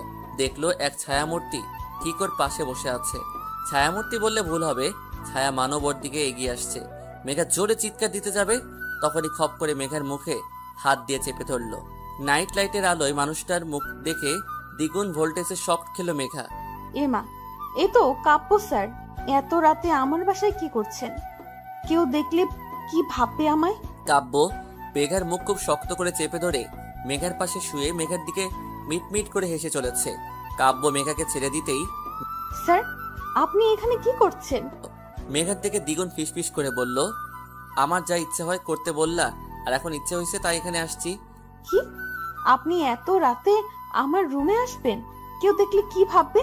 সেটা তোমার সমস্যা, তাতে আমার কি? দেখুন স্যার, আমার ভুল হয়েছে, আপনার সাথে লাগা উচিত হয়নি। আপনি ইগো বজায় রাখার জন্য সব করতে রাজি। এখন আমি যাব না, এখানেই থাকবো। কি? স্যার প্লিজ প্লিজ, আপনি যান প্লিজ। তুমি কি আমার বউ না গার্লফ্রেন্ড যে আমি তোমার কথা শুনবো? আপনি যদি ভালো ভালোই না যান তো কি করবা শুনি? আমি চেঁচিয়ে সবাইকে ডাকবো আর বলবো আপনি আমার রুমে জোর করে ঢুকে এসেছেন। আমি বলবো তুমি আমায় ফোন করে আসতে বলেছো। আমার ফোন লিস্টটা দেখিয়ে দিব। আল্লাহ, কোন বিপদে ফেললা আমায়। আচ্ছা স্যার, আপনি যা বলবেন আমি তাই করব। কাব্য পা দোলাচ্ছিল। মেঘার কথায় রীতিমতো খুব উৎসাহের সঙ্গে এগিয়ে এসে বলল, যা বলবো তাই করবা? হ্যাঁ স্যার, তাই করব, বলেন। মেঘা কাব্যর হাত ধরে টেনে তুললো আর প্রায় ধাক্কাধাক্কি করে বেলকনিতে নিয়ে গেল। স্যার, এখন আপনি যান প্লিজ স্যার। এমন ধাক্কা দিয়ে বের করছো কেন? ভালোবেসে তো বলতে পারো নাকি? মুখটা বাংলার পাঁচ করে বলল কথাটা। স্যার, আপনি প্লিজ যান তো। কাব্য মেঘার দিকে কিছুক্ষণ তাকিয়ে থেকে মেঘার দিকে এগিয়ে আসলো। তারপর মেঘার হাত ধরে নিজের বুকের মধ্যে নিয়ে আসলো। কাব্যর বিহেভিয়ারে মেঘা অনেকটা শক, কিছুই বলার ভাষা খুঁজে পাচ্ছে না। কাব্য আস্তে আস্তে নিজের গালের সাথে মেঘার গাল ছোয়ালো। মেঘার কানের কাছে মুখ নিয়ে ফিসফিস করে বলল, কালো নীল শাড়ি আর হাত ভর্তি কাচের চুড়ি পরে আমার সামনে দাঁড়াবা, আর এটাই তোমার শাস্তি। কাব্য লক্ষ্য করলো মেঘা চুপটি করে দাঁড়িয়ে আছে। মেঘাকে ছেড়ে দিয়ে কাব্য ডেভিল টাইপের হাসি দিয়ে যেখান থেকে এসেছিল সেখান দিয়ে চলে গেল। মেঘা ঘরে এসে হাঁপ ছেড়ে বাঁচলো। না, কাল শনি আছে কপালে, এটা ভেবে আবার গভীর ঘুমে আচ্ছন্ন হয়ে গেল মেঘা। আজ মেঘা গাঢ় নীল রঙের শাড়িটা পরে নিল। কাব্যর কথা অনুযায়ী হাতে নীল কাচের চুড়ি পরে নিল।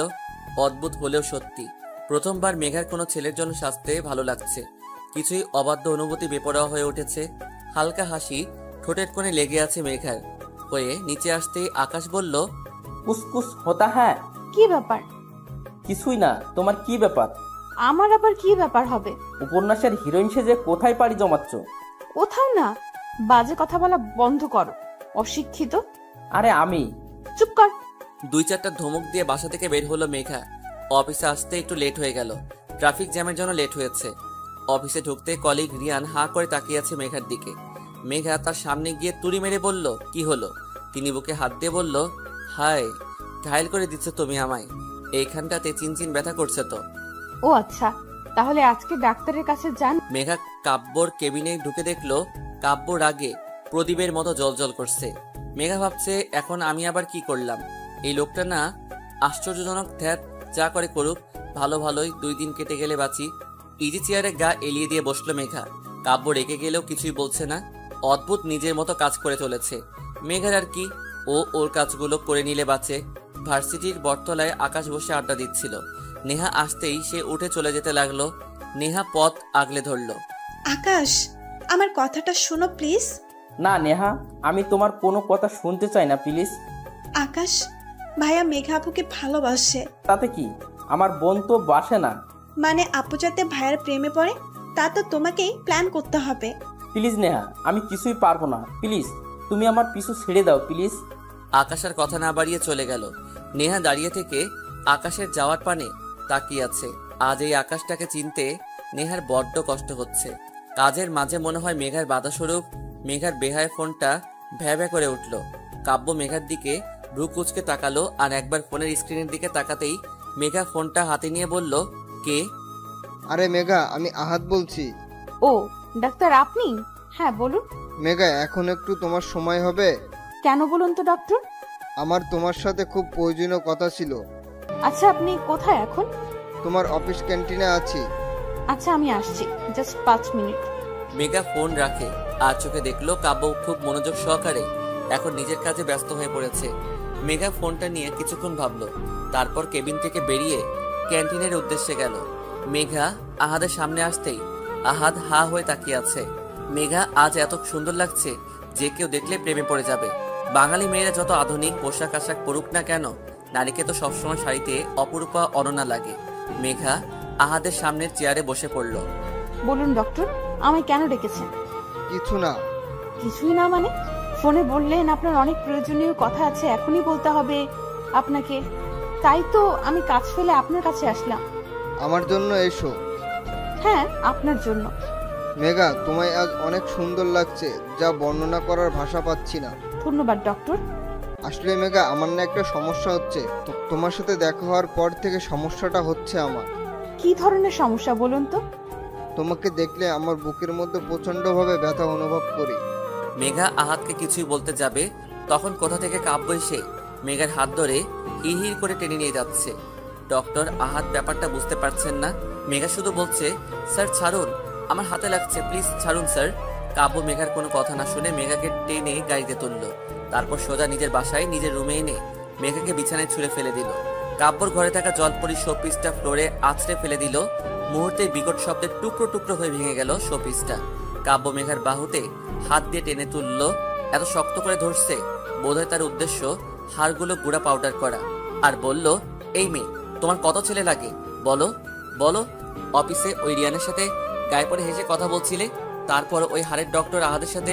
ছি স্যার ছাড়ুন আমায়, আমার যার সাথে ইচ্ছা আমি তার সাথে কথা বলবো, আপনার কি? আমার কি? কাব্য মেঘাকে ছেড়ে দিয়ে নিজের চুলগুলো শক্ত করে ধরলো, পাগলের মতো এদিক ওদিক করছে। আমার কি? ওকে মেঘা, তুমি দেখো আমার কি, বলে কাব্য চলে গেল। দরজাটা পিছন থেকে লক করে দিয়ে গেল। মেঘা দরজা খটখট করছে আর বলছে, স্যার দরজা খুলুন প্লিজ স্যার। তখনই অনেকক্ষণ থেকে একটা বদ্ধ রুমে বসে আছে মেঘা। মেঘাকে কেন এভাবে তুলে আনলো সেটা একমাত্র কাব্যই জানে। কি চলছে ওর মাথায় তাও বোঝা অনেক মুশকিল মেঘার। মেঘা ভাবছে, আমায় এমনভাবে তুলে আনলো, জানি আমি তার বাপদাদা রেখে যাওয়া সম্পত্তি। ওনার ব্যবহার অনেক অদ্ভুত ঠেকছে, কিসের জন্য তা বোঝা মুশকিল, নেহি নামুনকিন। হ্যাঁ, এখন আমি কি করি? আমার ফোনটা তো ক্যাফেটেরিয়ায় ফেলে এসেছি। ইস, কাজের সময় কোনো কিছুই আমি হাতের কাছে পাই না। এখন ইচ্ছে করছে বেলকনি থেকে লাফিয়ে পড়ি। লাফিয়ে পড়ার পর আমার ঠিক কতটা ব্যথা লাগবে তা যদি আগে থেকে জানতে পারতাম তাহলে লাফ দিয়ে দেখা যেত। হাজারো চিন্তাভাবনা নিয়ে অস্থিরতা সময় কাটছে মেঘার। পাক্কা 2 ঘন্টা পর দরজা খোলা শব্দ পেয়ে প্রায় দৌড়ে দরজার কাছে গিয়ে দাঁড়াতেই মেঘা অবাক হয়ে থমকে দাঁড়ালো। মেঘার সামনে মেঘার মা দাঁড়িয়ে আছে। মেঘার মা এসে হাসি মুখে মেঘাকে জড়িয়ে ধরল। মেঘা কিছুই বুঝতে পারছে না, এখানে ওকে জোর করে তুলে নিয়ে আসা হয়েছে, আর ওর মা খুশি হয়ে রীতিমতো দাঁত কেলিয়ে হাসছে। কি এমন হলো? মেঘার মা আসার সাথে সাথে কাজের লোকটা এসে ঘরটা পরিষ্কার করে দিয়ে গেল। মেঘার মা ওকে বলল, ছি ছি মেঘা, তুই এই শোপিসটা ভেঙে ফেলেছিস। সবাই দেখলে কি ভাববে বলতো? কি বলছে কি মা? আমি ভেঙেছি? আমার কি মাথা খারাপ? অন্য রুমের জিনিস ভাঙতে যাব? মেঘা ওর মাকে কিছুই বলতে যাবে, ওর মা মেঘাকে থামিয়ে দিয়ে নিজে বলল, আজ তোকে অনেক মিষ্টি লাগছে। আসলে মন থেকে এই দিনটা দেখার জন্য অনেক আশা করেছিলাম। প্রতিটা মায়ের এই স্বপ্নটা মনের মধ্যে লালন পালন করে আজ সত্যি আমার গর্ব হচ্ছে। তুই আমাদের মতামতকে সম্মান করেছিস। কি করেছি আমি সেটাই তো আমায় কেউ বলো। আমি তো কোনো কথা বলতে দিচ্ছ না। আমি মনে মনে বকবক করে যাচ্ছি আর মা আমার সাথে বকবক করছে। কিছুক্ষণ পর ওদের রুমে একজন মধ্যবয়স্ক লোক এসে ঢুকলো। তিনি মেঘাদের ঠিক পাশে বসে কিসব বলতে শুরু করলেন। যখন উনি বললেন, বলুন মা কবুল, তখন বুঝলো উনি মেঘার বিয়ে পড়াচ্ছেন। মেঘার মাথা আকাশ ভেঙে পড়লো। এখানে হচ্ছে কি? সবকিছুরই চাপে পড়ে আর মেঘার মায়ের মুখের হাসি দেখে মেঘার মুখ দিয়ে কবুল কথাটা বের হয়ে গেল। কাজী সাহেব তার খাতাপত্র গুছিয়ে চলে গেল আর মেঘার মা খুশিতে গদগদ হয়ে ওর কপালে চুমু খেয়ে নিচে চলে গেল। মনে অজান্তে এক ফোঁটা নোনা জল চোখ বেয়ে পড়ছে মেঘার। উঠে দাঁড়িয়ে জানালার কাছে দাঁড়ালো মেঘা। কারো হাতের স্পর্শ বিরক্ত হয়ে পিছনে ঘুরে দেখলো আকাশ। বিরক্ত নিয়ে বলল, মেঘা কি চাই তোর? কিছুই না। তো জানা। না, যাব না। কি হয়েছে আপু? এসব কি হচ্ছে ভাই? আমি কিছুই বুঝতে পারছি না। আপু সত্যি তুমি কিছুই জানো না? না। তো শুনো, এই 2 ঘন্টা আগে কাব্যর ভাইয়ের মাকে ফোন দেয় আর বলে তাদের বাড়ি মানে এখানে চলে আসতে। কাব্য ভাইয়া নাকি তোমায় বিয়ে করতে রাজি আর তুমি নাকি তাতে মত দিয়েছো। তাই মা খুশিতে গদগদ হয়ে আমায় ধরে এখানে নিয়ে আসলো। তোমাদের মতো যদি আবার চেঞ্জ হয়, তাই 2 ঘন্টার মধ্যে কাজী ডেকে ঘরোয়াভাবে তোমাদের বিয়ে দিয়ে দেওয়া হলো। এইসব আমি তো কিছুই জানি না। আমি এত জানি না, কিন্তু আপু একটা কথা বলো, সত্যি কি তোমার মনের মধ্যে কাব্য ভাইকে নিয়ে কোনো অনুভূতি নেই? আকাশের কথায় মেঘা চুপ হয়ে গেল। ঘুরে তাকালো বাহিরের আকাশটার দিকে। সত্যি কি নেই কোনো অনুভূতি? যদি নাই থাকতো তাহলে উনি এত কাছে আসলে আমার অনুভূতিগুলো বেপরোয়া হয়ে উঠে কেন? আর আজ তার জন্য এত সাজ আমি কেন করছি? শুধুমাত্র তার শাস্তি থেকে মুক্তি পাবো বলে নাকি? আমি তাকে ভালোবেসে ফেলেছি। ইস, আমি মাথায় হাত দিয়ে ভাবতে লাগলাম কত বড় ডাফার আমি। উনি আমায় ভালোবাসেন বলে। অফিসে রিয়ান ডক্টর আহাদ কাউকে সহ্য করতে পারছিলেন না। তার অবাধ্য অনুভূতিগুলো আমায় কখন থেকে বোঝানোর চেষ্টায় উঠে পড়েছিল। ভালোবাসে সে, ভালোবাসে। আমি মুচকি হাসলাম নিজের অজান্তেই। ঠোঁটের কোণে হাসি চলে আসলো। এসব ভাবছে মেঘা। আর মা কোথায়? নিচে চল। মেঘা আর আকাশ 2 ভাই বোন নিচে গেল। সেখানে মেঘার মা আর কাব্যর মা বসে গল্প করছে। পাশের সোফায় কাব্য বসে ফোনে কি জানি ঘাটাঘাটি করছে। মেঘা যে এসেছে তার দিকে তার কোনো খেয়ালই নেই। অপর পাশে দেখলো নেহা দাঁড়িয়ে আছে। মেঘা কাব্যর সামনে সোফায় গিয়ে বসে পড়লো। সোফার হাতলে গা এলিয়ে বসলো আকাশ। মেঘার মা আর কাব্যর মার গল্প শুনতে লাগলো। তারা হেসে হেসে কথা বলছে। দেখ বান্ধবী, আমাদের ছোটবেলার স্বপ্ন ছিল আমার ছেলের সাথে তোর মেয়ের বিয়ে দিব। আজ দেখ পূরণ হয়ে গেল। হ্যাঁ রে, আমাদের স্বপ্ন যে বাস্তব হবে তা ভাবতে পারিনি। 2 জন পুরানো কালের বান্ধবী যখন একসাথে হয় তখন হাজার গল্পের ঝুড়ি খুলে বসে। আকাশ মেঘার কানের কাছে এসে ফিসফিস করে বলছে, আপু 1 ঘন্টা হয়ে গেল, সে কখনো থেকে শুনেছি একটু রেস্ট দিলে হয় না বল? মেঘা হাসি চেপে আকাশের পিঠে আস্তে করে থাপ্পড় দিল। তাতে কাব্য আর চোখে মেঘার দিকে তাকালো, আবার চোখ নামিয়ে যা করছিল তাতে ব্যস্ত হয়ে পড়ল। তার এমন বিহেভিয়ারে মেঘার মনে হচ্ছে তিনি ভাব দেখাচ্ছেন মেঘার প্রতি। হুট করে কাব্যর বোন বলল, মা আমি তোমায় কিছু বলতে চাই। পরে শুনবো। মা এখনই শুনতে হবে। আর মা, আমি আকাশকে ভালোবাসি। আকাশ আমায় ভালোবাসে। আমি আকাশকে ছাড়া কাউকে বিয়ে করব না। মেঘা বসা থেকে উঠে দাঁড়ালো। আকাশের দিকে অগ্নিময় দৃষ্টি নিক্ষেপ করে দিল মেঘা। আকাশ ভয় চুপসে আছে। কাব্যর মা আর মেঘার মা হা হা হা করে হেসে উঠল। তোমরা যে 2 বছর ধরে রিলেশনে আছো তা আমি আর তোমার মা আগে থেকে জানতাম, কিন্তু প্রকাশ কিছুই করেনি। দেখো মা, আমার ছেলের তো এখনো নিজের পায়ে দাঁড়াতে কিছুই সময়ের প্রয়োজন। তাই এই বিষয় নিয়ে আমরা তেমন ভাবিনি। সময় আসলে গুরুত্ব দিয়ে দেখবো ভেবেছিলাম। আর আমি কিন্তু আগে থেকে মেঘাকে বাড়ির বউ করার প্ল্যান করেছিলাম। নেহা সেটা তুই আর আকাশ শুধু হেল্প করেছিস। নেহা লজ্জায় মাথা নিচু করে দাঁড়িয়ে আছে আর মেঘা আকাশের দিকে তাকিয়ে মনে মনে বলছে, ওরে মির্জাফর, তাহলে তুই তোর কি করে বাসায় গেলে বুঝবি। আকাশ কিছুই বলছে না, কাঁচুমচু হয়ে দাঁড়িয়ে আছে। মেঘা ওর মাকে বলল, মা এখন বাসায় যাওয়া যাক। মেঘার কথায় মেঘার মা, কাব্যর মা, কাব্য এমনভাবে তাকালো জানি মেঘা কি না কি বলে দিয়েছে। মা, আমার একটু মানিয়ে নিতে সময় লাগবে, যদি সেই সময়টা তোমরা আমায় দিতে। তুমি তো জানো মা, এই 19 বছরে আমি কখনো কোথাও গিয়ে এক রাত থাকিনি, তাহলে এখন কিভাবে ভাবতে পারছো? মা, তুমি নেও, যত সময় নিবা নেও, আস্তে আস্তে তুমি সব গুছিয়ে নিতে পারবা। ওকে মেঘা, যতদিন ইচ্ছা তুমি সময় নাও, আমার কোনো সমস্যা নেই, আর কোনো তাড়াহুড়া নেই বলে কাব্য ফোনটা কানে নিয়ে কারোর সাথে কথা বলতে বলতে চলে গেল। মেঘা তার ব্যবহারে কেন জানি অনেক কষ্ট পেল। কেন পেল, কিসের জন্য পেল তাও জানে না। 1 মিনিট না দাঁড়িয়ে একরাশ অভিমান নিয়ে বাসায় চলে আসলো মেঘা। মেঘার সামনে আকাশ চুপচাপ বসে আছে, ওর মুখ থেকে কোনো কথা বের হচ্ছে না। তুই তো মির্জাফর পদবী কি ফেল করলি? তোর কি শাস্তি হওয়া উচিত? আপু, আমি তো প্রেম করেছি, চুরি তো করিনি বল। বাহ, কি আর শাহিরি। হ্যাঁ, বাচ্চা ছেলেকে এভাবে ভয় দেখাচ্ছিস কেন? ভাই তুই বাচ্চা। সব লোক রাজি তো কেয়া করেগা কাজী। এই আগে ফাইনাল পরীক্ষাটা দে, ফেল করলে বাসা থেকে বের করে দিবেই, সাথে নেহা। ফুর। ইস, আমি নেহার সাথে অনেক বাজে বিহেভ করেছি, ওর কাছে সরি বলতে হবে। আকাশ ফোনটা হাতেই নিজের রুমে চলে গেল। নেহা ফোন ধরে বিরক্ত কণ্ঠে বলল, কি হয়েছে বলো? নেহা, আমায় ক্ষমা করে দাও প্লিজ। নেহা প্লিজ। না, আমি তোমায় ক্ষমা করে দেব না। কিসের জন্য দেব? তুমি তো আমায় ভালোবাসো না। আমি তোমায় ভালোবাসি তো। না, বাসো না, তাই আমাদের মাঝে আর কিছুই হবে না। আচ্ছা, আমায় বর্ষা তোমার ডিপার্টমেন্টের মেয়েটাকে ফ্রেন্ড রিকোয়েস্ট দিয়েছে ভাবছি। এই সোজা ব্লক করব। তুই শুধু অন্য মেয়ের দিকে তাকালে না, তোর অবস্থা আমি খারাপ করে দিব। আমি তোমাকে অনেক ভালোবাসি নেহা। আমিও। রাতের খাবার খেয়ে যে যার রুমে চলে গেছে। মেঘাও নিজের রুমে শুয়ে আছে, কিন্তু একটু শান্তি পাচ্ছে না। মনে হচ্ছে অন্য কোথাও গিয়ে ঘুমাতে, কিন্তু কোথায়? ফোনটা হাতে নিয়ে চেক করলো, নো মেসেজ, নো কল। মনটা দ্বিগুণ খারাপ হয়ে গেল মেঘার। মেঘা ফোনটা হাতে নিয়ে কাব্যর মেসেজ কলের জন্য অপেক্ষা করছে।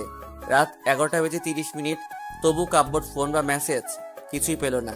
এখন মেঘার প্লে লিস্টে স্যাড গানটা দিয়ে কান্না করতে ইচ্ছে হচ্ছে। ফোনটা রেখে আস্তে আস্তে ঘুমানোর দিকে মনোযোগ দিল মেঘা।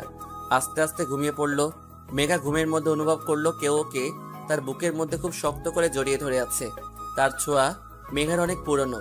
তার বুকের মধ্যে মুখ গুজে অভিমানী সুর নিয়ে বলল, আপনি এখানে? আমার বউটার ঘুম ভেঙেছে তাহলে? আপনি এখানে কি করছেন?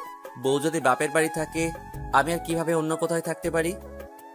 হয়েছে হয়েছে, এত ভালোবাসা নামায় তো আসতে দিলেন কেন? বোঝার জন্য। কি বোঝার জন্য? তুমি আমায় ভালোবাসো কিনা। কি বুঝলেন? অনেক ভালোবাসো তুমি আমায়। ছাইবাসি। সত্যি? আচ্ছা, আমি এখনই চলে যাচ্ছি। কোথায় যাবেন? বাসায়। তুমি তো আমায় ভালোবাসো না। মেঘা কাব্যকে আরো শক্ত করে জড়িয়ে ধরলো। না, আপনি কোথাও যাবেন না। কেন? আমার সাথে থাকবেন তাই। কাব্য মেঘাকে আরো শক্ত করে নিজের সাথে মিশিয়ে নিল। হুট করে মেঘা কাব্যর বুক থেকে উঠে বলল, এখন আপনি আমার 20 টাকাটা দিয়ে দিবেন? না, দিব না। কেন? এই 20 টাকার জন্য তুমি আমার বউ হতে এত লেট করলা? আর এর মাঝে ওই হাড়ের ডক্টর ঢুকে যাচ্ছিল। আহাদ অনেক কিউট কিন্তু। এত কিউট তার কাছে যাও। মেঘা পিছন থেকে জড়িয়ে ধরে কাব্যকে। আমার বর অনেক বেশি কিউট। হইছে, আর বলতে হবে না। কাব্য মেঘার দিকে ঘুরে মেঘার কপালে নিজের ঠোঁট ছোঁয়ালো আর শক্ত করে মেঘাকে জড়িয়ে ধরলো। এক ভালোবাসার গল্প শুরু করতে চায় তারা, যেখানে তারা দুইজন শুধু দুজনের হবে আর শেষ নিঃশ্বাস পর্যন্ত ভালোবেসে যাবে।